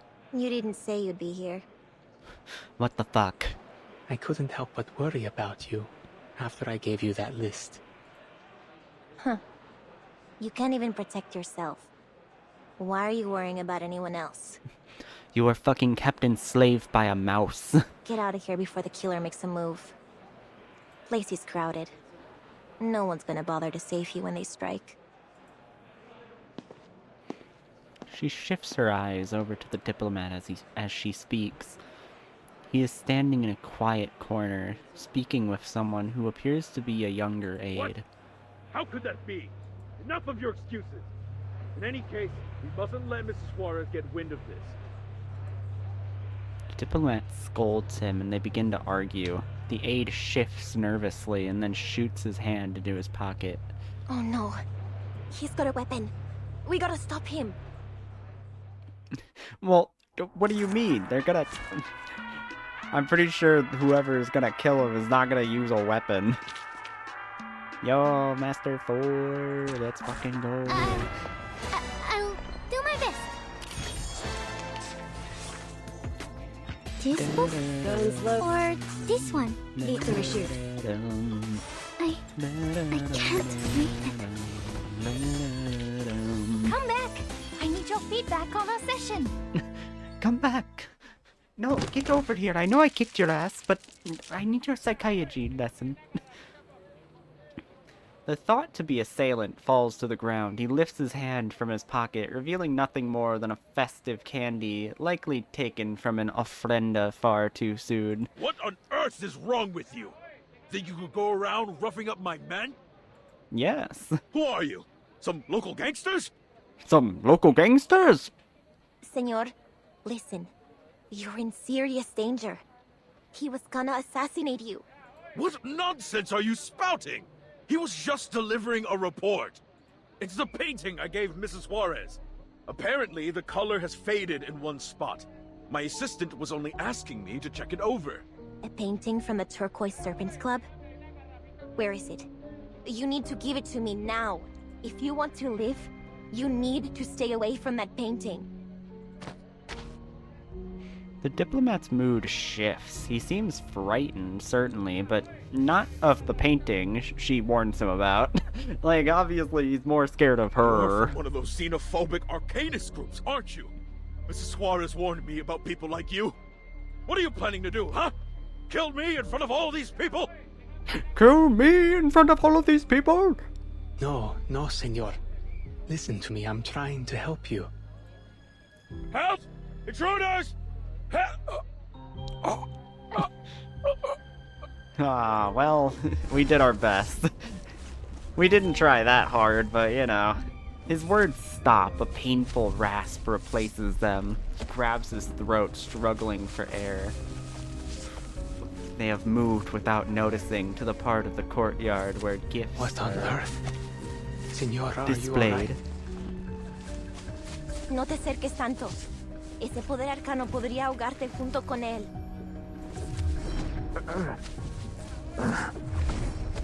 Where am I? Is that a lake beneath the water? Why did they put more water under my water? Help! It's the Bikini Bottom!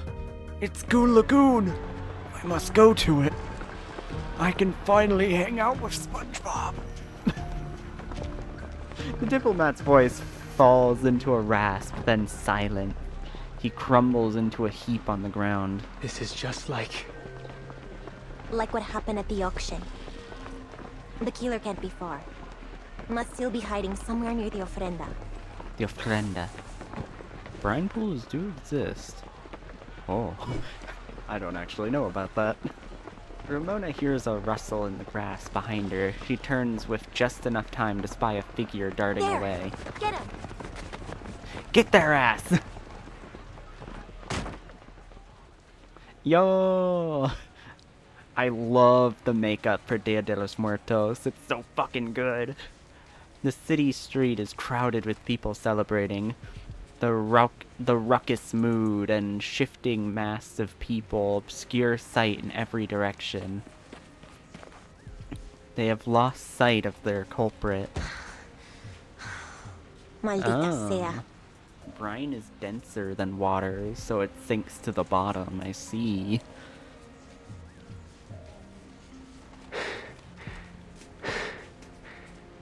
we lost them. This is a wealthy area. The mansions on this street must have guards at their entrances. We can ask them if they saw anyone suspicious. No time for that. The paintings are the key to the killer's MO. But what else am I missing? The diplomat already had the painting for a while before the party. That journalist must have given it to him a few days ago. So why'd the killer wait so long? And why strike in front of so many people? Why do it on the night of one of our biggest festivals? That's gotta be it. It's all about the timing. Just like music. Timing, you say? So it has something to do with Dia de los Fieles Difuntos. That's right. The second night of Dia de los Muertos. The night we welcome back and reunite with the faithful departed. Death is just a part of the cycle of life, right? I'd bet the killer thinks so too. And they chose tonight because they're trying to lead the spirits of the victims somewhere? Someplace they aren't meant to be? They're trying to make new painting people, of course.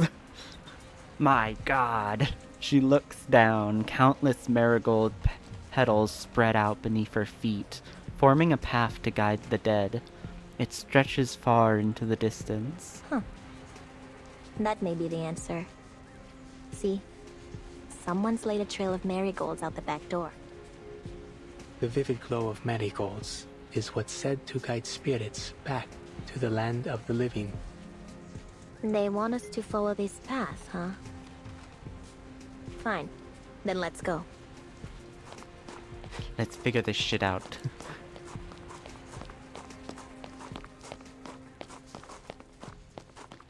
A quiet, stately building marks the end of the Marigold Trail.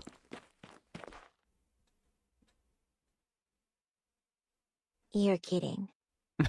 Oh, what the fuck? All the places.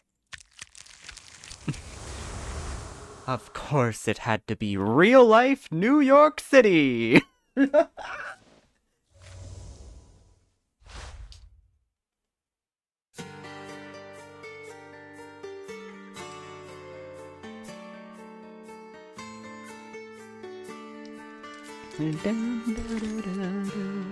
Avant-garde ideals, bonds forged through shared labor, and a kindred aesthetic vision, all shared memories of the past. Oh, digital circus. I am still waiting for that to be finished before I watch it. Really, because I already have the plushie, so I might as well.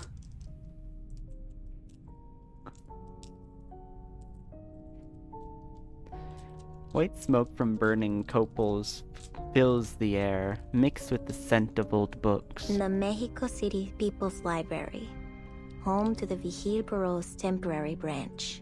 Also, a small thing that I haven't talked about yet, but that I really like, is that everyone from Mexico calls it Mexico. Meanwhile, the American diplomat they had called it Mexico.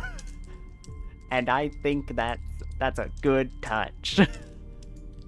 I think that's a real good touch. Why here? She lights a candle. The small flame does little to brighten the vast darkness of the room before her. Wait, Anil. I'm not sure what might lie ahead. You better stay back. Understood. I wouldn't want to be a liability. Understood. I do not want to get killed, so, Main team does get to run a lot of characters I like. One of them is a casino dealer girl. Hold up. She's just like me, for real, for real. Because the only job I've ever even remotely enjoyed was when I was a dealer in a casino. If it weren't for my crippling mental issues and my hatred of customers as a whole, I would have really enjoyed staying as a dealer. It actually fit me as a person really well. It's just a matter of, like, the main problem with that job is that you will run into... Like, you would run in, like, instead of, like, a normal customer service job where you get one person for, like, an interaction, like, you check them out and then they're gone, and even if they're an asshole, they're only there for, like, a few minutes. For dealing, you can end up with one guy for, like, your entire shift, and that means you're stuck with this asshole for, like, 8 hours, and it's like, I want to blow my brains out. I want to strangle you to death for being at my table for so long and never stopping being obnoxious. What do you mean it would make me sexy? I already am sexy. I still have the uniform for it, actually. I could wear that again. Now that I have bigger boobs, I'd probably look better in that uniform now. Because back when I was a dealer, I actually had only barely started HRT, so... Nowadays, I'd be looking pretty good. I'll await a certain young woman here, and do my best to ensure she doesn't interfere with your actions. Be careful, Señorita Ramona. Your safety. Well, I mean, I already have estrogen now. It's been I've been on estrogen for, like, what, 6 years now? It's been a while. She reminds herself that it is still that same place she entered 100 times before. The bookshelves stand in their usual order. The lobby floor shines. The only difference is that no one is here. 6 years? That's almost a year! Stupid. Stupid. Love it. They must have dispatched some top officers to the club after they got my report. Others will be out on patrol, making sure the festival doesn't have any Arcanum-related accidents. Still, I can't believe they would just leave the place empty. That makes no sense. There must be. Her words fade into the still air. Around the corner, the receptionist lies passed out on the floor. Even unconscious, her face is tight with fear, as if trapped in a nightmare. See? No. Help. Still breathing. Trapped in a living nightmare or something. A whole lot of pneuma gathered here. Whole lot of pneuma. Someone's activated a ritual. A big one. Power of it's knocked out anyone in the area. Who the hell be able to set up a large-scale arcane ritual like this? In a Vihil branch? And how? Ramona lifts the candle and looks up toward the stairs. That mural. The one with the missing artist. But now it's finished. How many times has she seen that mural? Those faces, this similar scene. Vivid yet silent. Unfinished for as long as she had worked with vigils here. She had never truly committed the faces of those young people in the mural to memory, but now they almost seem familiar. Yeah, have a good night, ass. Get some good rest. Could this be the killer's final piece? And She takes a deep breath. I followed their marigold trail here. Am I their final target?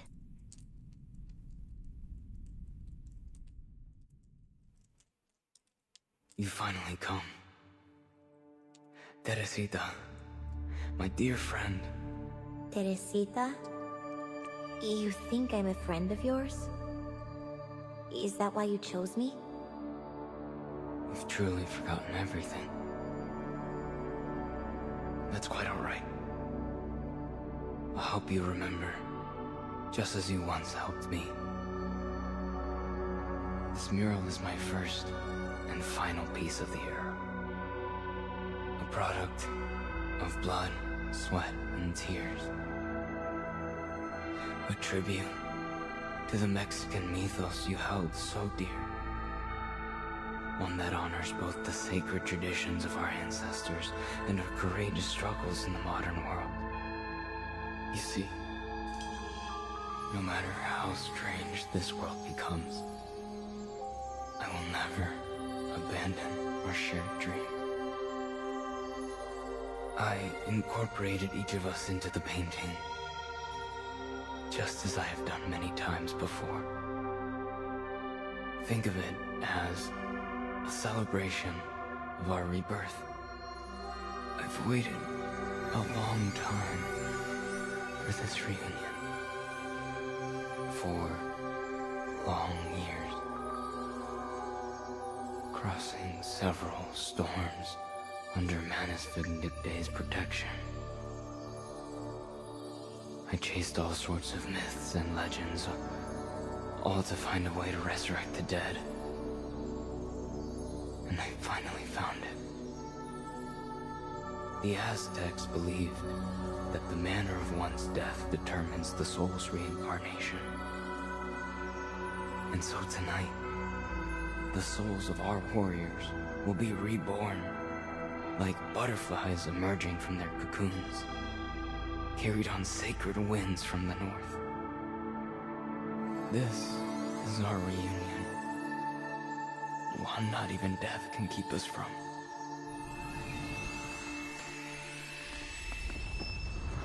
Oh, interesting. This is awesome, actually. Okay. So he's been killing all these people because he was friends with them in the past, before the storm. But now that all these people have been, like, redone, and because of the storm, and reborn as new people, now he just has to, like, remake them, essentially, in his I'd rather mind. deal with the unseen world. No, why are we fighting Ramona?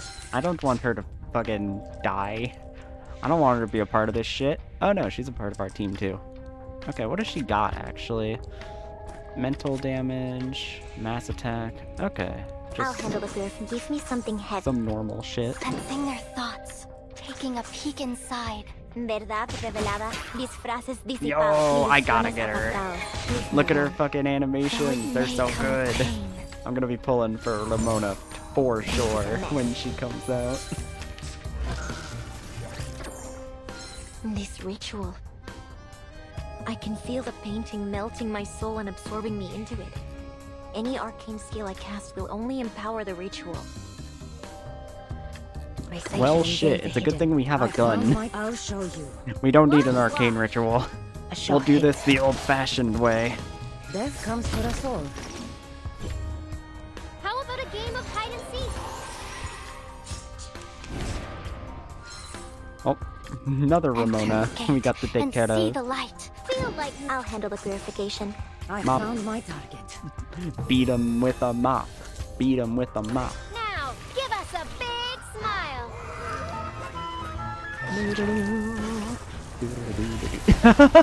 Why did they slide in like that?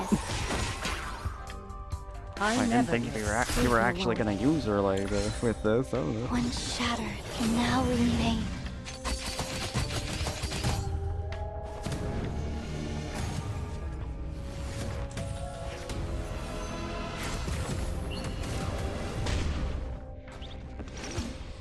Doubt I can stop him out there.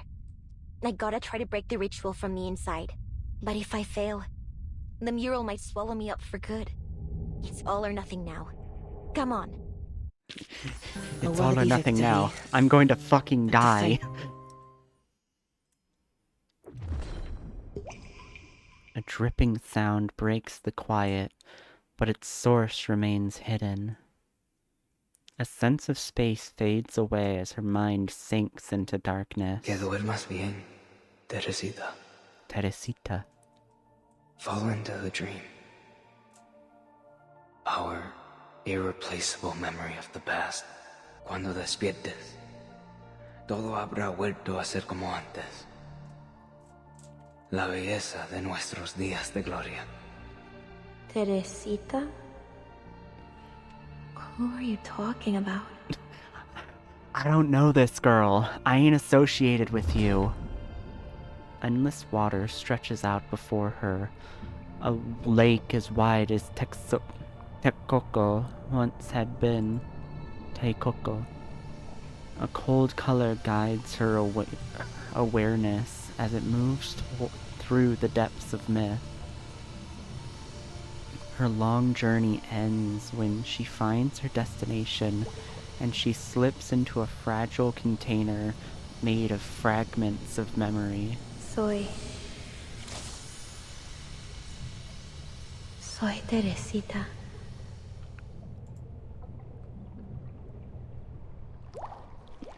This memory container, as thin as a paper boat, floats to a stop on the water. Around her, a rough memory forms on a stage. Happiness hangs like fog, showing how its owner once felt. Teresita? Teresita? Perdón, tenía la mente en otra parte. Ustedes... Te llamo Muriel. Me llamo Muriel. Maria asked me to welcome you on her behalf. From this day forth, you're officially a fellow member of the Midnight Kitchen. You're Maria's new student? Oh, sorry. I don't mean to be rude. I'm just surprised you're so young. No need to apologize. You're not the first to say so. But I've been painting for as long as I can remember. The Midnight Kitchen. An interesting name. An homage to Montmartre's Bateau Lavoie, is it? No, nothing like that. We first started gathering in Maria's kitchen late at night, so Antonio suggested we name our little club after it. Maria founded it in hopes of creating a space for like-minded artists to have open and meaningful discussions. She's been planning to start a magazine on Mexico's artistic transformation. And she said you have some wonderful ideas and insights on the art of indigenous peoples. She said you could teach us all about it while she's away on her exhibition tour in the United States. Well, I'll do my best. Though I have to say, teaching has never been my strong suit. Don't set your expectations too high. Besides, I'll need to look over your paintings first. Trust me, you won't be disappointed. Wow. The atmosphere thickens and darkens. Only uncertainty, worry, and conflict remain. Eres un pintor genial, Muriel. Tu obra causará revuelo en todo el mundo. Oh, so his man has actually found a way to put memories back in people who lost them, but thus overwriting the person that exists currently, in this weird state of only one of them being able to exist at a time, but neither fully You're too existing. kind. But as much as I appreciate such praise, you know fame has never been my goal. And I wouldn't accept the title of genius either. I simply love to paint, to create alongside my dear friends. Your goals are admirable in themselves. Though more than genius, your greatest gift lies in your unending passion. Still, I can't help but wonder if this movement is on the right track. Hmm? Is this about that arco Nuevas Masas? See, we once saw our movement as revolutionary, a force to change our society for the better. But, as Siqueiros said, it seems it may have already fallen under the thumb of the petite bourgeoisie. We wanted to reconceptualize Everything our identity, does eventually. history, and culture as a people. We believed that only through common understanding could we ever truly be united. We wanted to create a unique story, a story of Mexico. But have we succeeded in our goal? Teresita? I'm having second thoughts. Painting these murals on the walls of grand buildings. Perhaps it's been a mistake all along.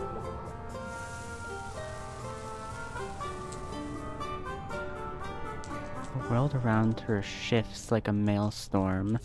The memory flickers in and out. Words and feelings slash her like swirling debris caught in the storm. Why did you turn down Lucas's invitation, Leon? Paris is the center of the artwork. You know Rivera went to Europe to study around your age, don't you? An opportunity like this doesn't come all that often. This opportunity only comes once in a lifetime, yo. No quiero irme de México, Teresita. No puedo. Quiero quedarme. I like how he has a little pot connected to his little piece. You saw the debate at the Palacio de Bellas Artes? What a critical turning point for the muralist movement. Which is precisely why I want you to refine your skills in Europe, Muriel. It would do you good to free yourself from this mental turmoil. Plus, I kind of just want you to leave. You're kind of annoying. Art can change the world. I still believe that. But there are many obstacles we need to overcome. A challenge that has kept Maria very busy, and for which the progress has hardly been satisfactory. I shouldn't distract you with all this. Iré. Si eso es lo que desea, Teresita. Entonces hazlo. Haz nuestro sueño realidad, chamaco. El futuro depende de ti.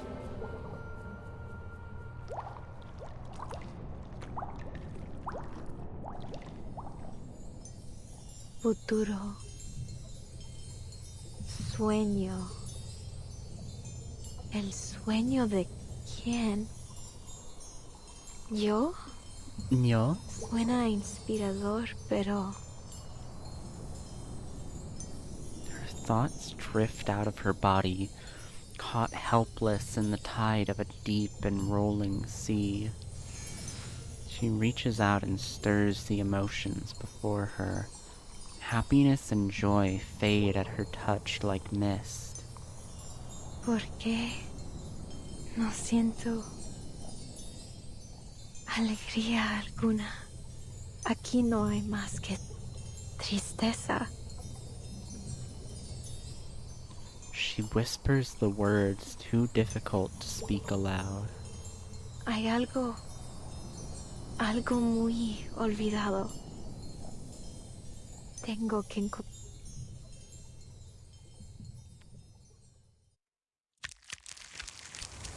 To be continued. We are very close to the end here, I'm pretty sure. I think this next one is the boss, ain't it? Yeah, nothing is everlasting. We gather, we part, all because of a single word. This is a land where traditions are told through murals. After the revolution, the young government turned to its artists. This newborn Mexico had so many stories to tell, so many to shape, and paintings adorning the walls of this building became the perfect medium. In the 1920s, the muralist movement swept the country. Look, this was an art form from both ancient and brand new. It no longer lived in auction houses, galleries, or the private collections of the wealthy. Instead, it unfolded across vast walls open to the public. On those walls, artists spoke of justice, of freedom, of this nation's history and memory. Imagine it, a new country, a new canvas, and so many stories to tell. From the very beginning, these murals were inseparable from politics. The brush was the artist's voice. They spoke for their ideals, for beauty, and for the suffering people of the world. But voices are difficult to harmonize, and they can turn harsh. As the 20th century entered its third decade, cracks began to appear. Between artists and artists, between artist and state, should the murals depict suffering or glory? Whose praises should they sing? Which path forward? Rivera Orezco, Sequels. Three names that once symbolized hope are Los Tres Grados, held different visions for the future of both their art and their country. The rifts only deepened in the small midnight kitchen. Young painters listened to this fight of the century. As no one can ever agree on anything. Some people want the world to be better. Other people want the world to be worse. And these are equal.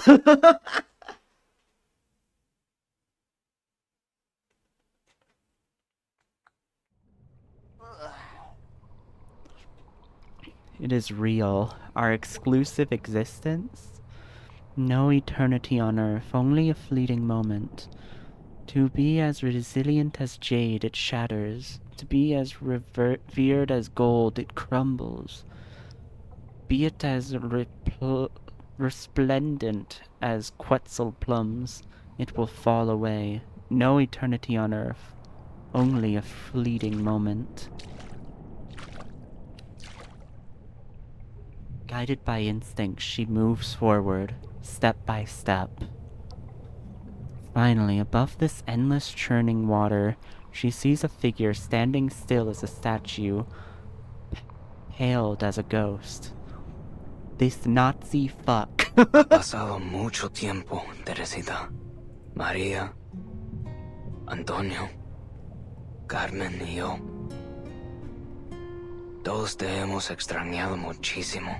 Bienvenida de nuevo. Muriel, when did you return from Europe? How many years have passed since then?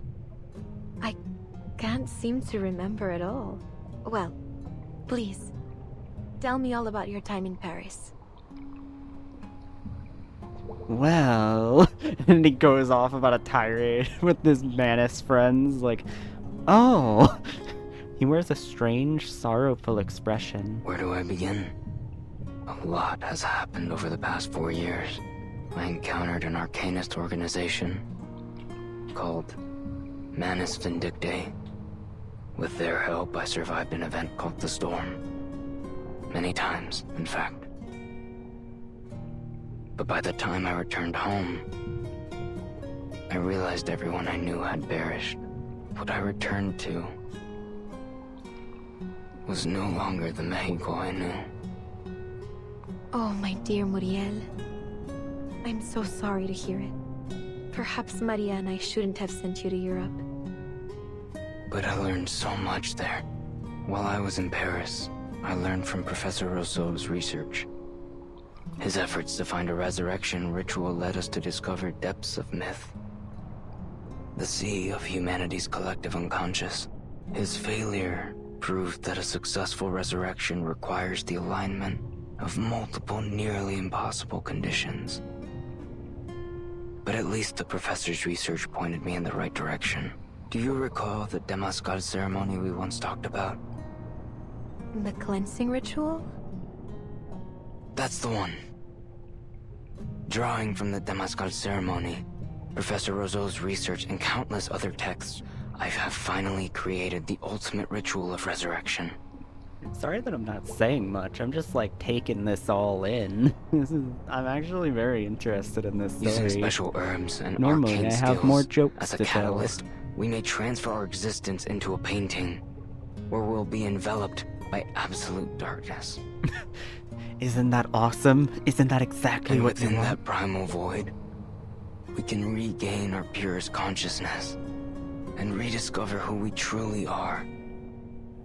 Who we were meant to be. The ritual requires a unique arcane silver ore, which I was fortunate to find here, in this era's Valle de Lágrimas. From it, I crafted a pigment of infinite malleability, one capable of recreating almost anything.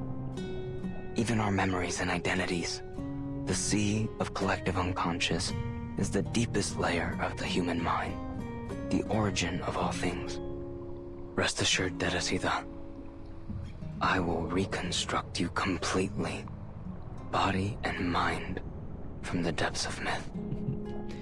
That is very fair. I'm just normally good at riffing.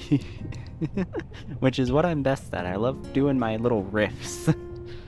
I'm not sure I entirely follow.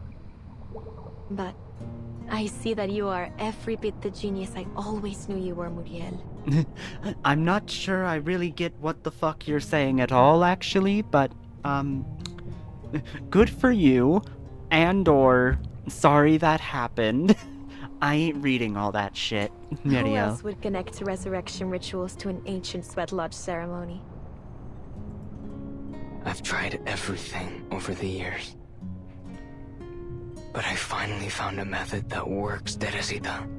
I'm so thankful that I found you again. I'm happy you have too. From the bottom of my heart. But I almost feel as if I've forgotten something important. The rolling water slows into a soft and silent ripples. Now is the year of 1920. The start of a decade you and Maria once longed for. The muralist movement has just begun. I'll ensure we won't make the same mistakes we did last time. Now we can start over again and do the muralist movement again. It isn't like you to care about anything beyond your paintings. People change. It was only after I left you and the others that I realized how lucky I was to live a life completely dedicated to my art. But we have changed for the better, Muriel. You've grown up. Can take care of yourself now. You no longer need Maria or me to protect you. Knowing that, no, I can continue my search for no, what I forgot. I need you to protect me. What? Is it really so important? More important than our dream? Than Maria, Antonio, all our friends of the Midnight Kitchen? It is. It's only a haze to me, but deep down, I know it is more important than anything. I'm sorry, Muriel. Until I find it, I can't pursue our dream with you. So confused, she keeps walking forward. No debes seguir más adelante, Teresita. Mientras más profundo avances, más se debilita mi ritual. ¿Estás realmente segura de que quieres irte?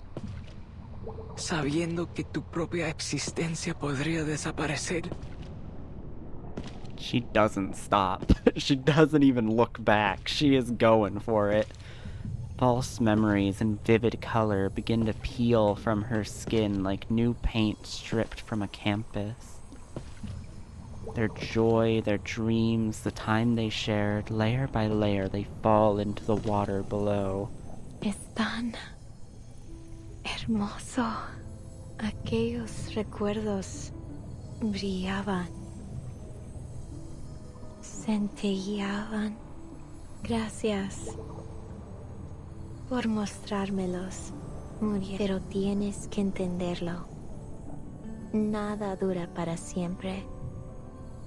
La muerte es parte del ciclo de la vida. Ese futuro con el que sueñas me conmovió, sí, pero no me pertenece. Igual que esos recuerdos que obligaste a entrar en mi mente. Ahora necesito encontrar mi verdadero yo. Por favor, detente, Teresita. You are Teresita. You are not Ramona. Fuck Por you. favor, no me Fuck you. hagas esto. No puedo perderte otra vez. His dim figure begins to glow.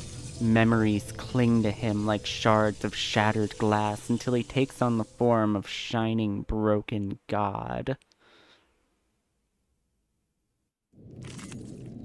Here we go. Boss time. Thank you.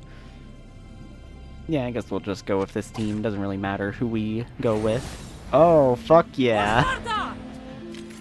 What? Very cunty design. Good job, mate. You know, Mural, I don't normally like your vibes, but, good cuntiness. I enjoy it. Del cielo a la tierra. Que sean tu armadura y tu guía. Que te protejan y te conduzcan a través de las aguas infinitas. Tu armadura es exactamente lo que me ha aprisionado. No puedes ver eso, Muriel. Solo me estás obligando a destruir tus recuerdos. Yeah, I love I love her feet. And like the wings and everything about this armor, it looks awesome. Great design. I'll show you. Taking a peek Very inside, good boss sensing design. their thoughts. Now for me to kill it in like one turn.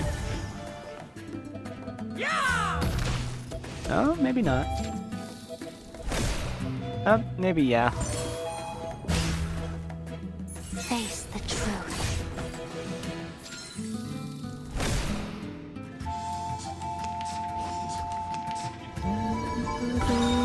A shot hit. The enemies of peace shall be stamped out. ¿Por qué, Teresita? No. No puedo dejar que te desvanezcas en las profundidades del mito. The music is also very calming for a boss fight, which I do enjoy. It fits the location. I found my target. My sight shall unveil the hidden. Enjoy it, It feels like that was the main focus here, was fitting the song to the location more than anything. I never miss. A shot hit. One shatter can now remain. Kill, kill, kill, kill, kill, kill, kill.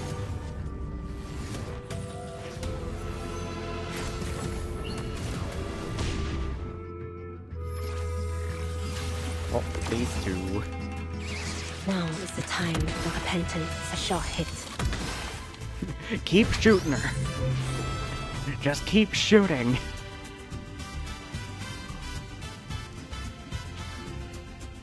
Feel like slosh slosh. I'll show Slop, you. slop. Sensing their thoughts. Now, give us a big smile.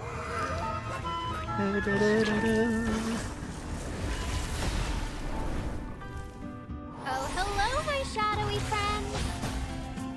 Death comes for us all. Though it may come with pain, do like the butterfly gimmick, it just looks nice. And I'm a sucker for aesthetics, what can I say? Now is the time for repentance.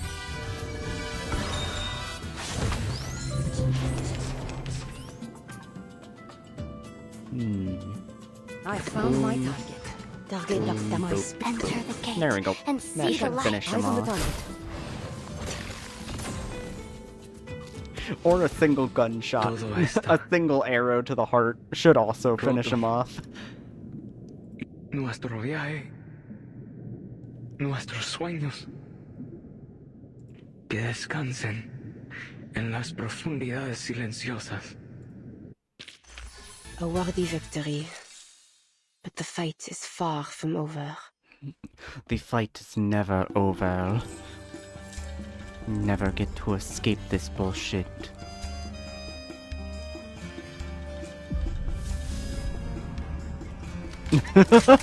There she is! The spirits followed the marigolds all the way from the mansion in Roma to the People's Library.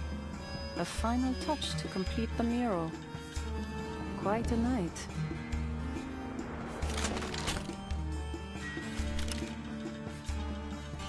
I've got you now.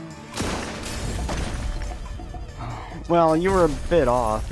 Oh, you're shooting the mural, not him. Okay, but you could have also shot him. That would have been funny. Mural looks up toward the finished mural. The painting is cracked alongside the plaster. At last, the trapped from inside returns to the world. Teresita. It's you. The ritual worked. Professor Rousseau was right. What are we to do next, Teresita? His eyes shine with the joy of a dream so long awaited, finally realized in the flesh. Standing there in front of him, Ramona takes a deep and weighty breath before she beats the shit out of him. Muriel. You're the serial killer. It was all you. You used a special pigment to make paintings with arcane powers, your murder weapons, and passed them out to the victims through the club. And then, you activated a ritual through the painting to kill your target. You killed all 7 of them. All to get the friends you lost to the storm back. She glances back to the cracked and battered mural behind her. Those people in the mural. Your friends from the Midnight Kitchen, aren't they? Maria, Carmen, Antonio, Laura. She names each face that appears in the shattered memories. Her eyes rest on the very center. And Teresita. Who'd have ever thought those faces would match the victims almost perfectly? To think how often I walked through this hall and never made the connection. Match the victims almost perfectly. It's almost like their consciousness was transferred to a different but very similar body. They were my best friends, my countrymen, my comrades. He lifts the flower pot in his hands, eager. Before I left Mexico, you gave me some dahlia seeds. Do you remember that? No, because I'm not You said we'd meet Teresita. again when the dahlias were in full bloom. So I carry the pot wherever I go. I care for them, no matter the circumstances. I'm so glad we finally met again. Just as you promised. Ramona struggles to find a response. She studies his face, hoping to find something in it that might help her decide between pity and horror. In all 7 murders, you didn't manage to pull off a single one of your resurrection rituals, did you? I don't understand what you're saying. What do you mean? I saw you in the painting, Muriel. In that void, a little younger, a hell of a lot saner than you are now. But you all the same. I'd been thinking. The fragmented memories I saw in the depths of myth. Where are they from? Who do they belong to? But Seeing you now, I think I get it. They belong to him. You didn't reconstruct Teresita's consciousness from the depths of myth. Not one did. Those memories and feelings were painted into the mural by you. They all came from you, Muriel. He was just putting his own memories into people and being like, no, these are yours. These were, like, they're your memories of me. That's why I could only see memories of you and Teresita together. All the moments you shared with your friends. The memories you held so close that you couldn't just let the dead be dead. You've given them up. Sealed their spirits inside your paintings. You completed the rituals. But you destroyed yourself. When? How did I? No. Teresita, I didn't. See? I'm not Teresita. And you still can't see it. Your dearest friend and mentor. And yet you still mistake me for her, a complete stranger. The moment you finished this mural, you scrubbed every last trace of her clean from your mind. You aren't even yourself anymore. All those people killed. And for what? The delusions of a man in the middle of destroying himself? Muriel speaks to himself, clutching his head as if in pain. You mean there's no way to save my friends? I killed them. With my own hands. No. Teresita, why can't I remember your face? Your voice? The memories? Why won't they come to me? My most cherished friends. My family. He put all of his memories into the mural and now he's just fucked up. No. If I forget, then they will truly be gone. What must I do? Oh yeah, and this is excellent actually, for how they're telling the story specifically over Dia de los Muertos. Because the whole, like, part of that mythology is that when, like, people die, they go, I don't remember what it's called, but they go to a place, the afterlife, and the only time they truly die in that afterlife is when everyone forgets about them. So now they will truly die because of his forgetting about them. Which is, oh, that's such a good way to handle this villain. Wait. You said my memories are sealed within these paintings. Is that true? He raised his paintbrush, lost in abject sorrow, yet sparkling with sudden determination. What are you doing, Muriel? Stop. The Vigils will get here any minute. You don't stand a... Ya lo recuerdo. Usted es la señorita Ramona. Trabaja en la oficina de los Vigil. Well, I only kind of work Lamento with them. todos los problemas que causé. Parece que he cometido un error tras otro. For the last time, he uses his arcane skill. Perfect strokes of colorful paint wrap around him like a consuming fire. Y ya es demasiado tarde para corregir mis faltas. Gracias por poner fin a esta. Ahora lo único que queda es cruzar las mareas del tiempo y volver a su cálido abrazo. A rare smile touches his lips as if he were drifting into a warm and pleasant dream as he fades away. Light, shadow, and color coalesce around him, shrinking as he disappears until all that's left is a single painted hummingbird.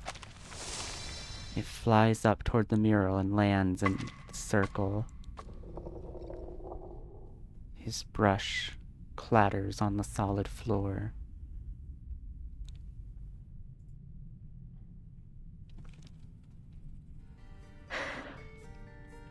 All these deaths. If only I'd realized the truth sooner. I'm sorry, Muriel. You tried so hard, but I'm not Teresita. I could never be. Well, except you used to be. There are still so many things only Ramona can do. A long silence follows. It takes Ramona a moment to regain her composure. She becomes that jaded exorcist she tries so hard to be. Looks like I gotta report this now. Case is closed. Looks like I gotta deal with this bullshit now. Anyway. ¿Acaso uno no puede tener ni una noche en paz? No. Nunca debí aceptar este maldito trabajo. She gathers her feelings and leaves the buildings without another thought. Sometime after Ramona departs, another figure emerges from the darkness.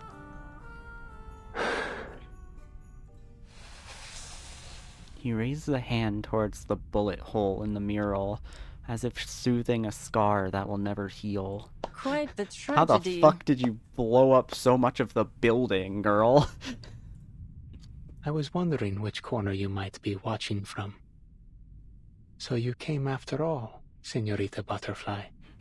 Yeah, who the fuck do you think blew that hole in the wall, am I right? I couldn't miss the grand finale. Tell me, are you satisfied? You are the one who orchestrated it all.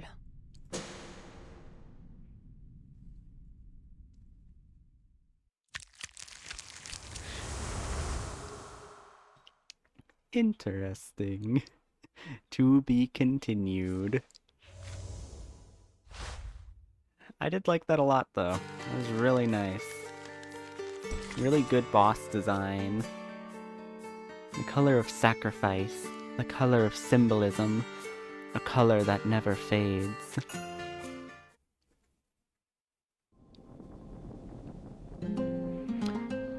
Metaphor! New hit game from Atlas.jpg.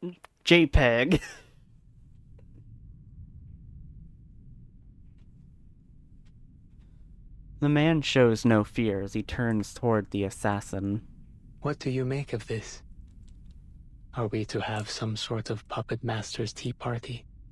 You figured this all out some time ago, didn't you? I did, but there is still some satisfaction in watching the dominoes fall, even when you know where they'll land. A little more shock would have been welcome, though. The two of them speak with the same casual ease. Pray. Begin then. Let's start with the mural. Look at the symbolism.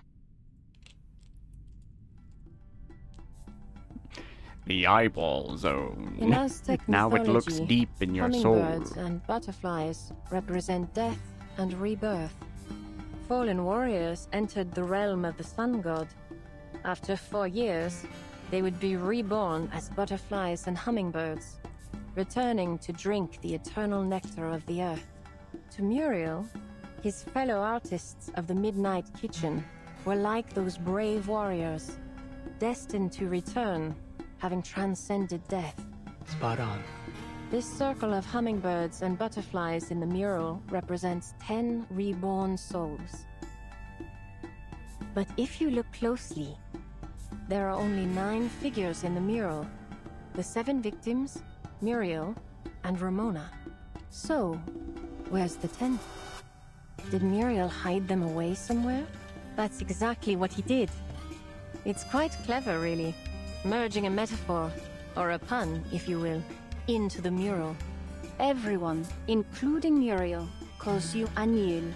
Añil, the name of a plant native to southern Mexico, used to create a rich indigo dye. Over time, it also became the name for that deep, vibrant shade of blue. For centuries before the arrival of the Europeans, indigenous peoples used it to dye the cloaks of their leaders. Like Turanian red, this deep indigo blue symbolized power in their culture. And behold, that very color is hidden in this mural. The rivers and trees in the background glow with its intensity. Muriel used that blue anil to paint those sections, blending your presence into the mural in the most conspicuous yet subtle way. Muriel wasn't the only member of the Midnight Kitchen to cross the storm, was he? There was another artist of the Midnight Kitchen who went to Europe with him. Oh, let me just melt that away real quick. That artist was you, Anil. And, like Muriel, I survived the storms. What does it matter? Oh, it matters in many ways. Oh, it matters because I'm locking you up for a conspiracy to commit. Those victims, your hand-picked vessels, were all arcanists who bore some resemblance to the friends you lost in the storm. You lured them to the Turquoise Serpent Club and presented each with a meticulously crafted gift, a painting that would become their death warrant. True, Muriel was a genius in Arcanum. He single-handedly devised a resurrection ritual based on Roseau's research and ancient legends. But with every painting he completed, he lost fragments of his memory. A flawed method. In the end, he was no longer whole.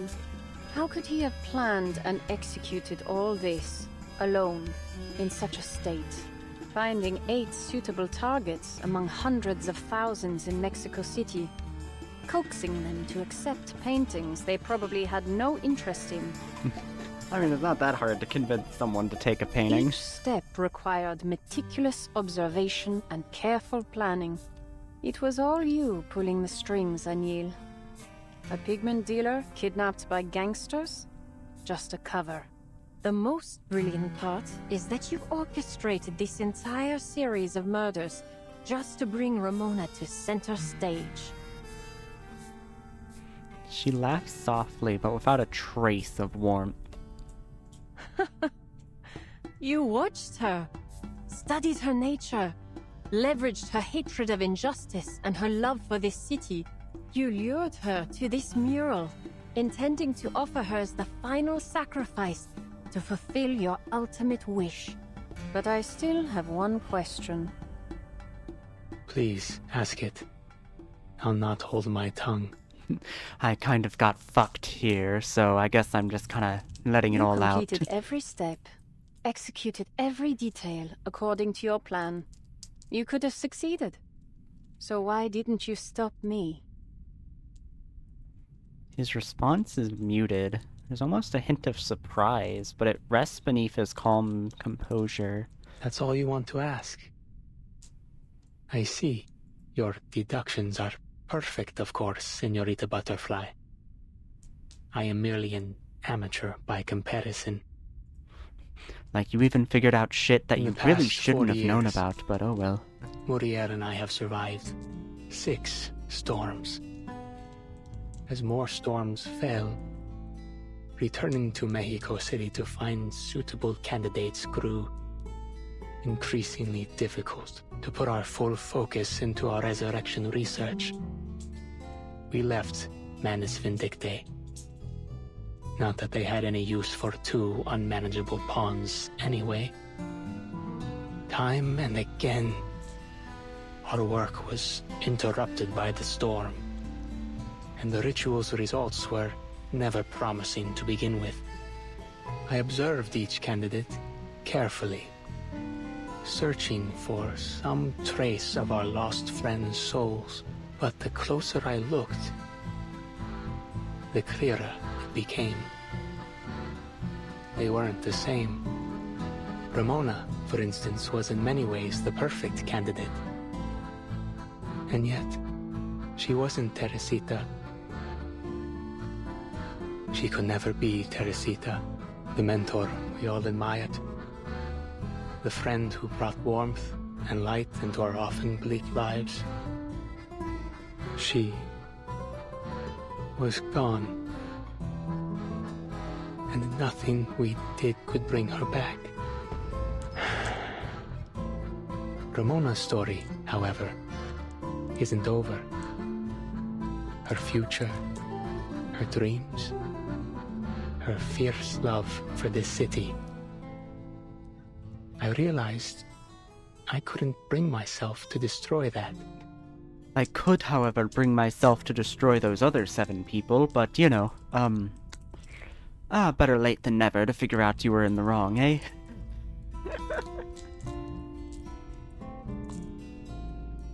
That's all.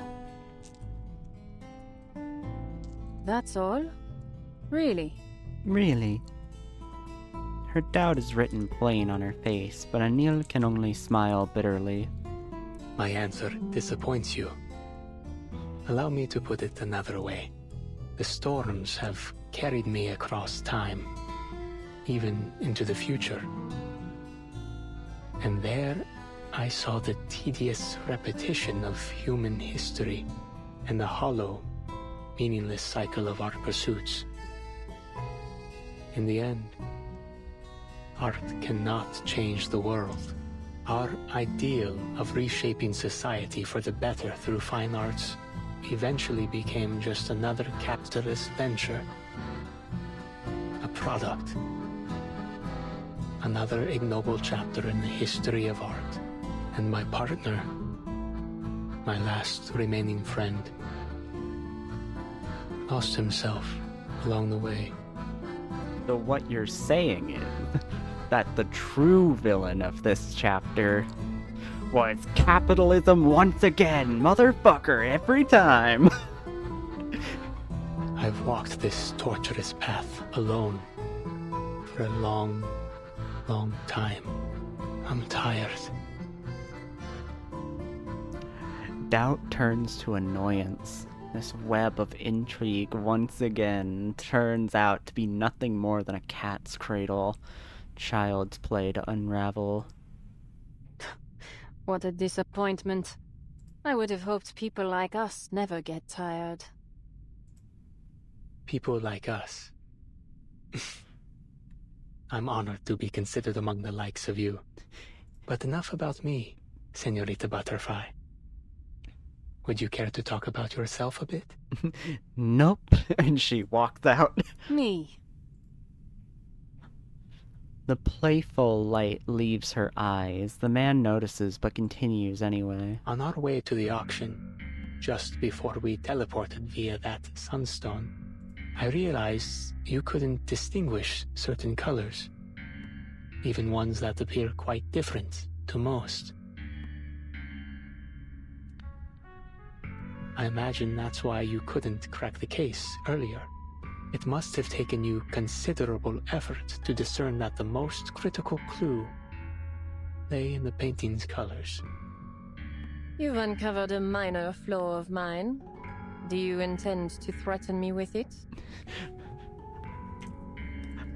Her minor flaw. Look, I'm a little colorblind, it's fine. If I'm honest, I'm not entirely sure. What if my name were a color you couldn't recognize? How very fortunate you were that I was named Anil. It may be a minor flaw, as you say. Something easily concealed. But someone as meticulous as you would never allow anyone to know of it, be they friend or enemy. I could kill you to keep this quiet. Did you consider that? You won't. You won't. Too much effort. The threat of death washes over him without effect. You crave total control.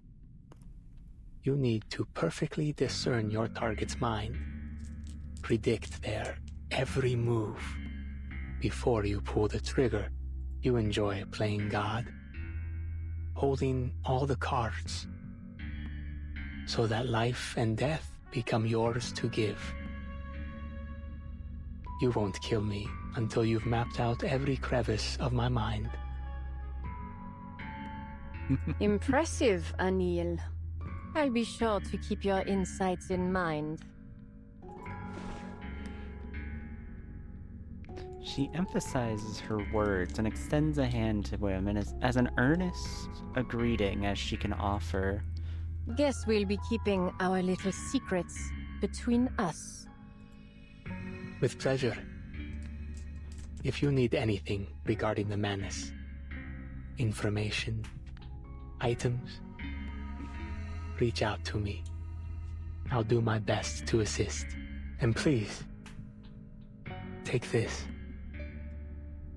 My gift. Use it sparingly. It's no easy task. Finally, some cocaine. Now.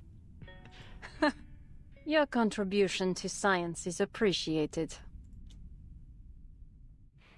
There are 7 other ways. Debating if I played Desiree or Moon in Elf Note. I don't know. Don't you not? In Elf Note, you don't really need Moon, do you? Because, you just need the level 5 Light Fiend, Synchro, and you can pretty easily get to the Fiendsmith crap.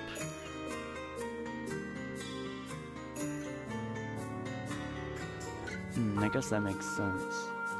You can get locked out of all of them. I guess that makes sense. I haven't been playing too much, Elf Note. I played them for the festival because they were fun there. But, I guess that makes sense. Yeah.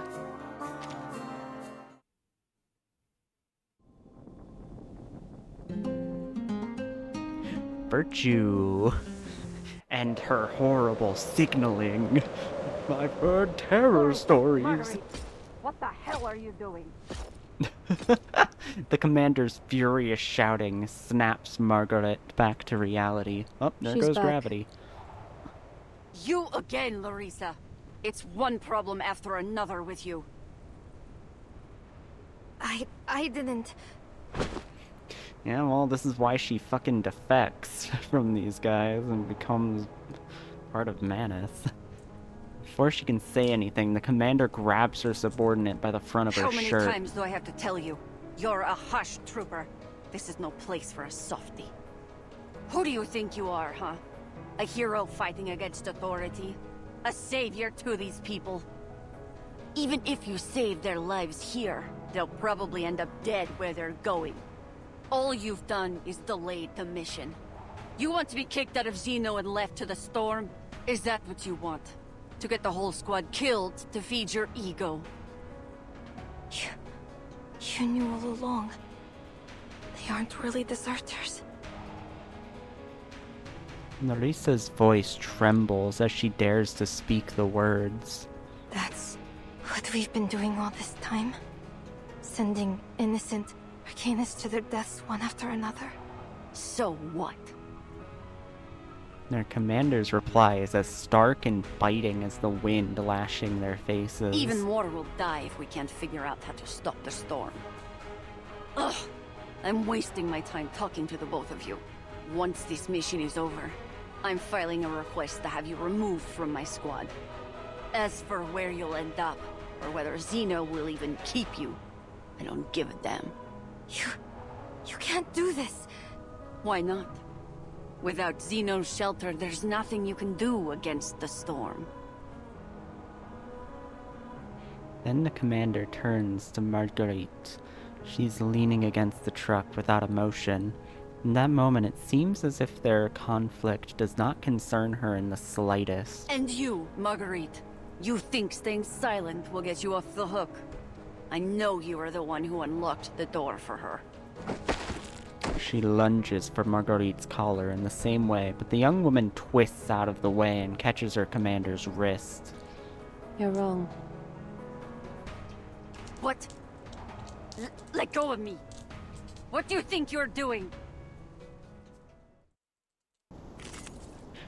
Oh, weird to have a fight here. Very fun, though. I mean, it probably doesn't matter. I can just...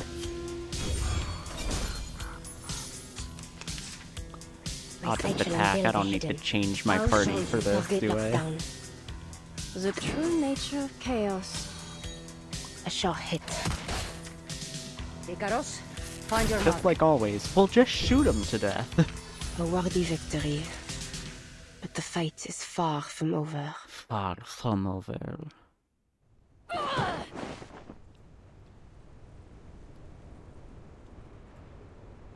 The commander falls to the ground with a sharp cry. What is going on, Marguerite? Have you lost your mind? You will face a military tribunal for attacking our commander, especially at a time like this. Hash Squad's #1 rule. No communication with mission targets. That's what she said. Huh? I just wanted to tell her she was wrong. If you really want to play with life and death, you need to get inside the target's head. Know how they think and move. That's how you assert control. That's the best part. This is no time for jokes, Marguerite. Oh, I have never been Let joking. me show you. Our dear commander here always keeps a bullet tucked in her sleeve. Ever since the war in 1999, she's carried it around as a little lucky charm. Marguerite pulls a bullet from her sleeve, revealing it purposefully to the frightened commander at her feet. As expected. So you know the commander's secret. What does it matter? She isn't your target, is she? Well, You're she right. is now. She's not my target. You are. Then why did you... She loads the round into a pistol and pulls back the slide. Then she turns to place the gun in Larissa's hand. The terrified girl is forced to level the weapon at their commander's head. She's yours, Larissa.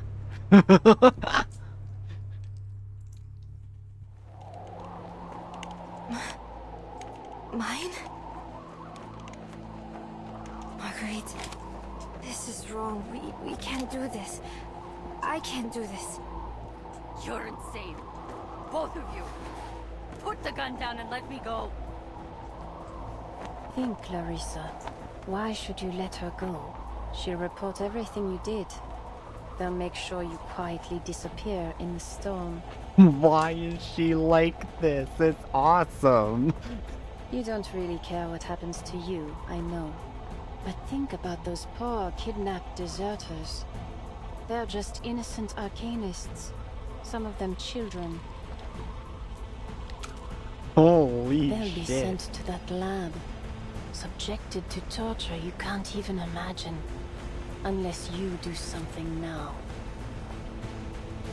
You've known this all along. It's time you faced it.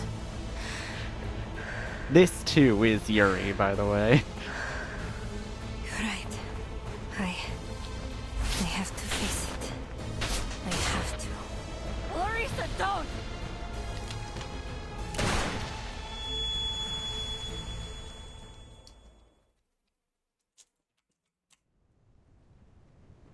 The crack of the pistol dies against the whirling winds, snow already covering the evidence of what had just occurred.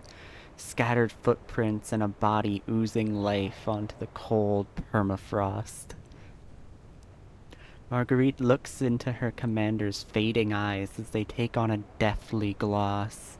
The snow is already settling on her frozen skin, burying the last moment of terror still within her face. I like that look on your face. It suits you. Draco Drought.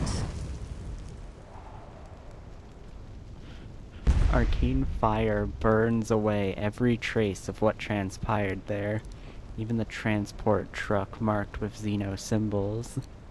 She looks out over the snowy expanse. She can still just about spot the many footprints leading away from the scene. Whether Larissa and her liberated deserters will survive their trek is a mystery even she hadn't calculated to its end. Time to run, dear. Follow that dark mix of kindness and viciousness in your heart, straight into the quagmire. It wasn't vicious until you made her that way. Well, I might have just stroked the fires there a little bit, but it's fine. I look forward to seeing you fully submerged in it in the future. Well, I suppose that wraps up my days in Xeno. boring as they were. Besides the death. Where to next? Maybe back to Cambridge?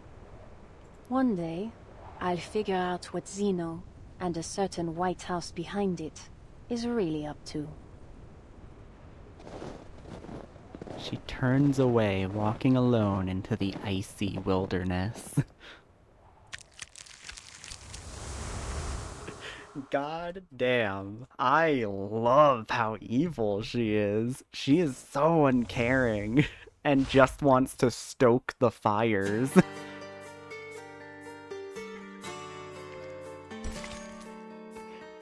Very fun to see someone like that on our side, quote unquote.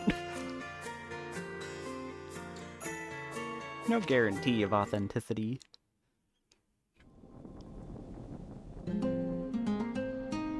Pure fiction, set in the same tone as peak cinema.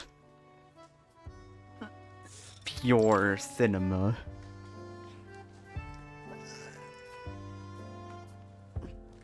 The gray and white tiled floor is polished smooth. It reflects people hurrying past.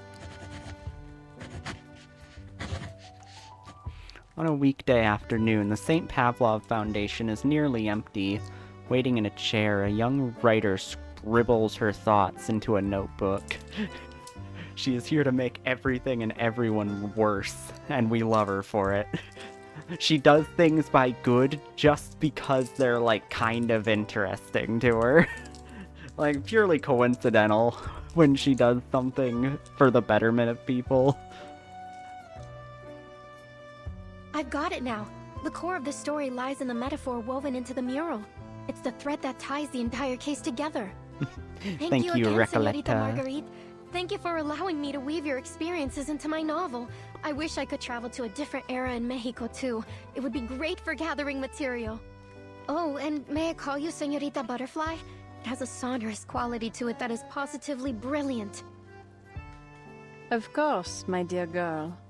Oh, what is this outfit? Yo! She's got her Laplace uniform back on, it seems. You know, when she needs to be this double agent. How many double agents are you? At least like 5. You know what? The moment I saw you, I sensed something special about you. I think I should take that as a compliment. Another employee speaks up from behind his desk. I've heard you say something along those lines at least 3 times in the past hour, Miss Ricoletta. Miss Ricoletta? It's a nice little opening line to get people talking about themselves, but... That's not entirely accurate, actually. Only Señorita Butterfly has shared her story with me. Director Noir was right.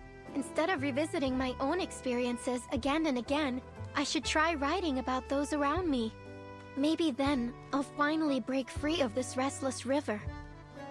Oh, I'm glad she's talking with Noir as well. That's very cute. I like when the characters interact with each other. It's fun, damn it. Yeah, sure. They're cute in together. In other words, you'll be diving into a new topic for a while.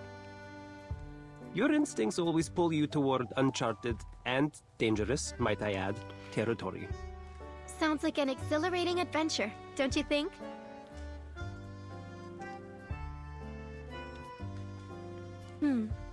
Maybe I should write from Muriel's perspective. It adds a melancholic twist to this already sad story. Oh no, switching to Yummy and immediately went second 3 times. Yeah. Yeah, there aren't that many decks that are good at going second.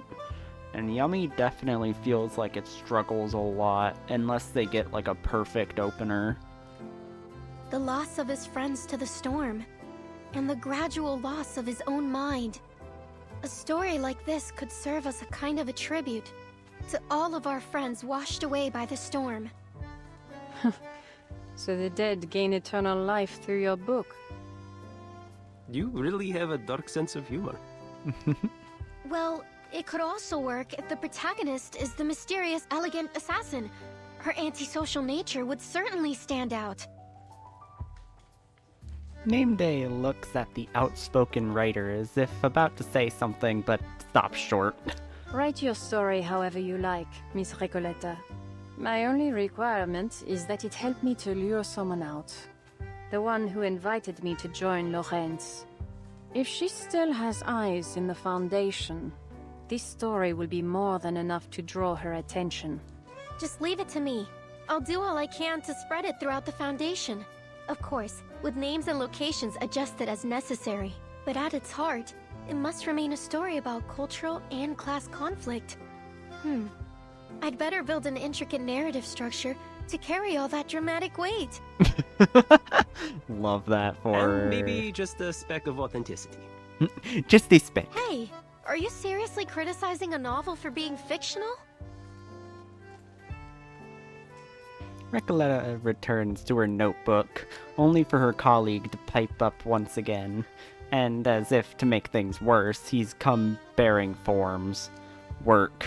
Real, actual work slams her back into reality. Oh, Here, there goes gravity. I finished reviewing the forms you submitted. Yeah, 16 non-engine slots aren't enough. But, that's one thing I really like about, Radiant Typhoon as well, is that because they can run Super Poly, I feel like they have Super Poly and Droplet make for really good going second tools, and their going second tools in Archetype are also good, so they don't struggle as much. They still struggle going second, but not as much. Oh, thank you, Mr. Nameday. I almost forgot why I came here in the first place. Latham must be thrilled you've joined the Arcanum Containment Department. She finally has a subordinate to boss around. True. Now I see why you were banished out here and left to stamp papers all day. Do you always put your foot in your mouth like this? In fact, I couldn't be happier to be working with Miss Latham. She's an amazing colleague and has taught me all kinds of things. She's shown me so many movies, even though personally I think movies are dog shit and they should all be books. Sure, but just to be clear, I wasn't banished.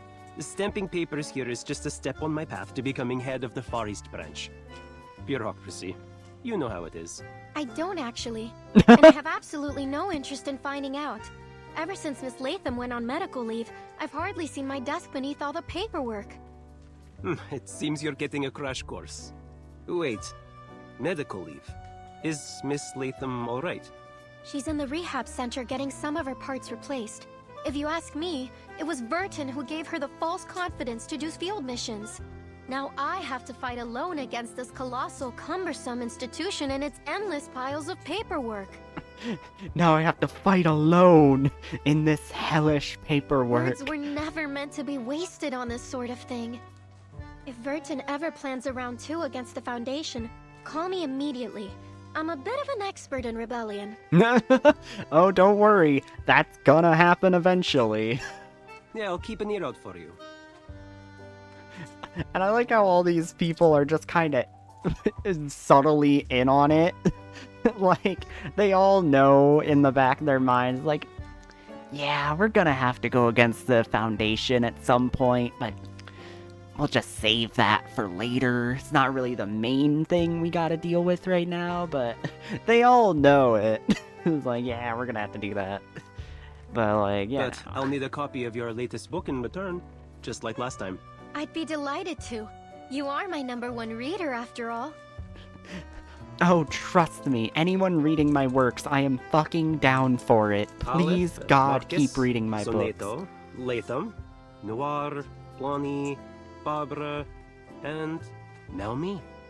Seems like you have a lot of #1 readers. Damn, can you stop paying attention to that? Fuck. Look, I just say these things out of instinct. Fuck you. I do like all the people that read her shit. That's so Don't cute. forget Pickles. Oh, of course, Pickles. She hurriedly shoves the stamped papers into her notebook. I do have one more question, Señorita Butterfly. It doesn't look like you have any forms to stamp, and you're clearly not just here to chat with us, so are you waiting for someone? Butterfly doesn't get a chance to respond. The office door swings open. 2 Laplace researchers enter, arguing in quiet rallies like it was a sport for them. This makes no sense. In quick She even rallies. found time to write a full-fledged paper after all that. How is this possible? Enigma holds up a letter. His body bristles with an anger to match his complete frustration. Calm down. Lorenz Butterfly has already sent us the lab reports. Strictly speaking, Institutum Lorenz is also part of Laplace, which means we've achieved this major scientific breakthrough together. Don't you together me? When was Institutum Lorenz ever formally recognized? Besides, we need first-hand experimental data and materials, not just reports. But the staff committee is quite satisfied with this operation's outcome. Mr. Ludwig himself said it's the results that matter. Well, he didn't refuse my investigation permit either.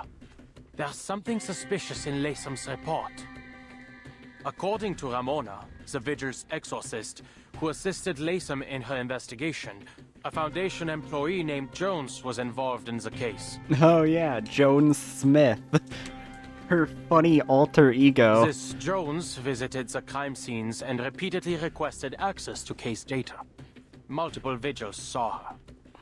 How do we keep letting her get away with this? We are so bad at security. And what does that matter? Are you serious? That's your reaction? Did it not occur to you that this Jones is likely the Lorenz Butterfly herself, taunting us? She has access to Foundation intel. That's probably why she's always one step ahead. He walks over to the desk before spotting a familiar face. At once, he lets his mood settle and offers a pleasant-ish greeting. Oh, Marguerite, what are you doing here? Oh, Marguerite. I'm sure you're not the person I was just yelling about. Good afternoon, Mr. Adler.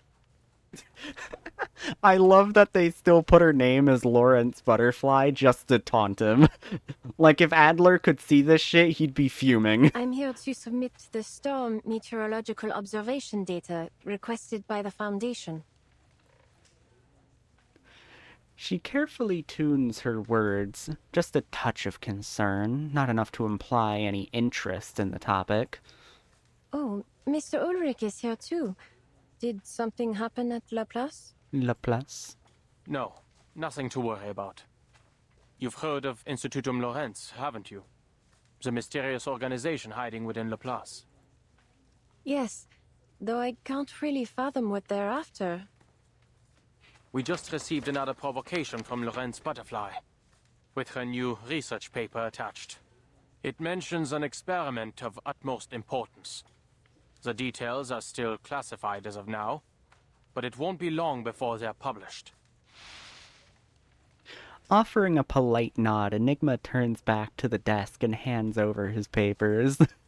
Hello, I'd like to check the file of a special task investigator, Miss Jones, from the Foundation's Buenos Aires branch. Which department was it again? Storm Era, Historical Monitoring Department, and Field Agent Administration? Nameday peers up at him with a strained look. Apologies, sir, I didn't catch that. Could you please repeat it? Special Task Investigator Miss Jones, of the Storm Era Historical Monitoring Department and Field Agent Administration from the Buenos Aires branch of the St. Pablo Foundation. Sorry, I'm quite certain the Buenos Aires branch has no such department. There are 63 Foundation employees with the surname Jones. 4 of them are assigned to the Buenos Aires branch. I told you it was a fake identity. I told you Jones Smith was fake as fuck. Yes, I knew it was fake as fuck. Shut up! I really shouldn't have brought you along. Come now, Adler. Look at the bright side. Haven't you read Lorenz Butterfly's paper? Hisabeth studied the data and concluded that the experiment itself consumed very little of the pigment that was recovered. meaning Lorenz Butterfly must still have a considerable amount of it left. We have to get hold of it for Laplace's sake. Maybe we should conduct a grid search of headquarters. Only if your goal is to make Laplace even more chaotic, Substitute Director. Please don't worry yourself. We have more materials research experts than anywhere in the world. Miss Hissabeth is already working on replicating the pigment. We'll have our own supply before long. I had better get back there and see if there is anything I can help with. Come on, Adler. You're a physicist. Come on, Adler. Get over here and make out with my non-existent lips. The two researchers exit together, immediately returning to their argument as if all the events preceding were just a brief ceasefire. See you later, Mr. Adler. Mr. Ulrich. You of course. dumb fucks. See you, Marguerite. Nearby, the young writer jots down another new idea. I understand. Senorita Butterfly was waiting here just to savor her victory. She foresaw it all. Damn, she's lucky that Recoleta knows how to keep her fucking mouth shut. Oh, by the way, where's the rest of the pigment? It sounds like it could be the perfect beginning to our sequel. It's no longer in my possession.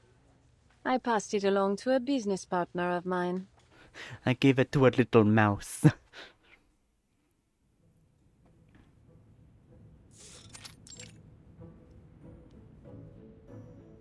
Heads up, mis hijos. Let's get this done. We mice are natural experts at this kind of work. That means we're stealing food today. Right, Mama? Right, Mama? Of course not, you cheese brain. We're rummaging through trash. Hi. Wrong again, my dearies. We're doing true gangster work. I see, Mama. That's definitely something mice are good at. But we're even better at rummaging through trash. Mama, yesterday a human boy asked if I could stand on his head and help him paint. Could I do that when I grow up? We'll talk about it when you're old enough to hold your own, all right? Now listen carefully, mis hijos. In exchange for a steady supply of arcane pigment, that cold-hearted bipedal witch forced me to sign over 1,000 agreements. Until we're strong enough to overthrow her, we have no choice but to do her bidding. Our first job was to tie up all the loose ends at the Turquoise Serpent Club. It took me days to scrub all the clues leading back to her. All that's left is to silence a certain individual. So, I contacted that exorcist girl, and somehow she ended up persuading me to help this peculiar painting find a home. Yes, Mama.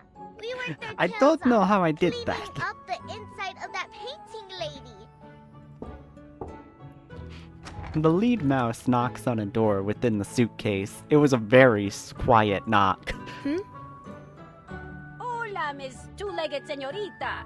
You must be the famous timekeeper. I hear your suitcase holds many empty frames. Perhaps they are waiting for a painting to call them home.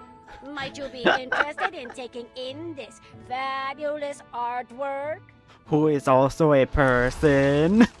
Several mice work hard to lug over a clean painting and place it at her feet. Bonsoir, timekeeper. Oh shit. They changed her appearance. This may sound a little brash, but... Are they allowed to do that? Is it like changing clothes, or is it like changing skin for her? Like, if you just paint over her, like, clothing and shit. Oh. Might I stay inside your suitcase? Might I stay inside your suitcase?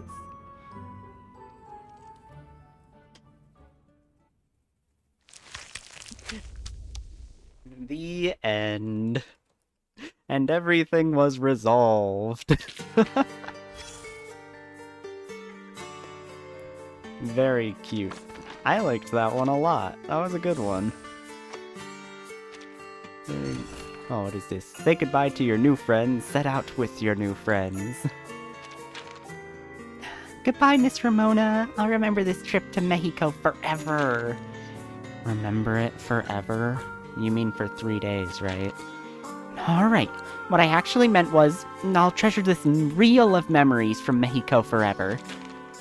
I'd actually love to stay a little longer to record more stories about the art of this era, but I need to go back and replace my components. This is for you. I did say I'd get you a souvenir. Thank you! Wait, is this a candle? The very same candle? Aren't you going to light it? I have no doubt it'll be the perfect memento for this adventure, but if I light it, am I gonna end up teleported somewhere? Only one way to find out. I think I'll hold on to it for now, to keep it safe. I'll teleport later. Give me a few days. I need to get my components fixed before I start doing that. And yeah, I think that will be the end of stream for today. Had a good run though. That was a fun time. Weird that I'm able to do these in 2 runs instead of just...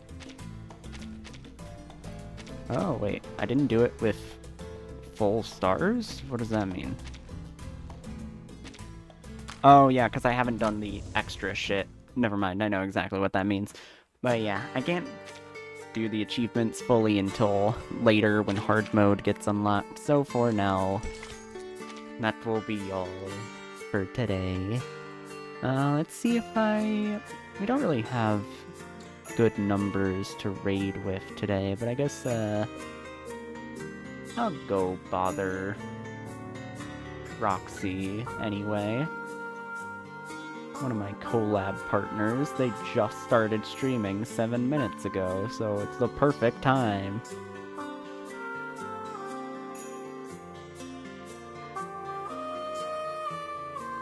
I'll see you all later. Thank y'all for coming. Bye-bye. This is the first time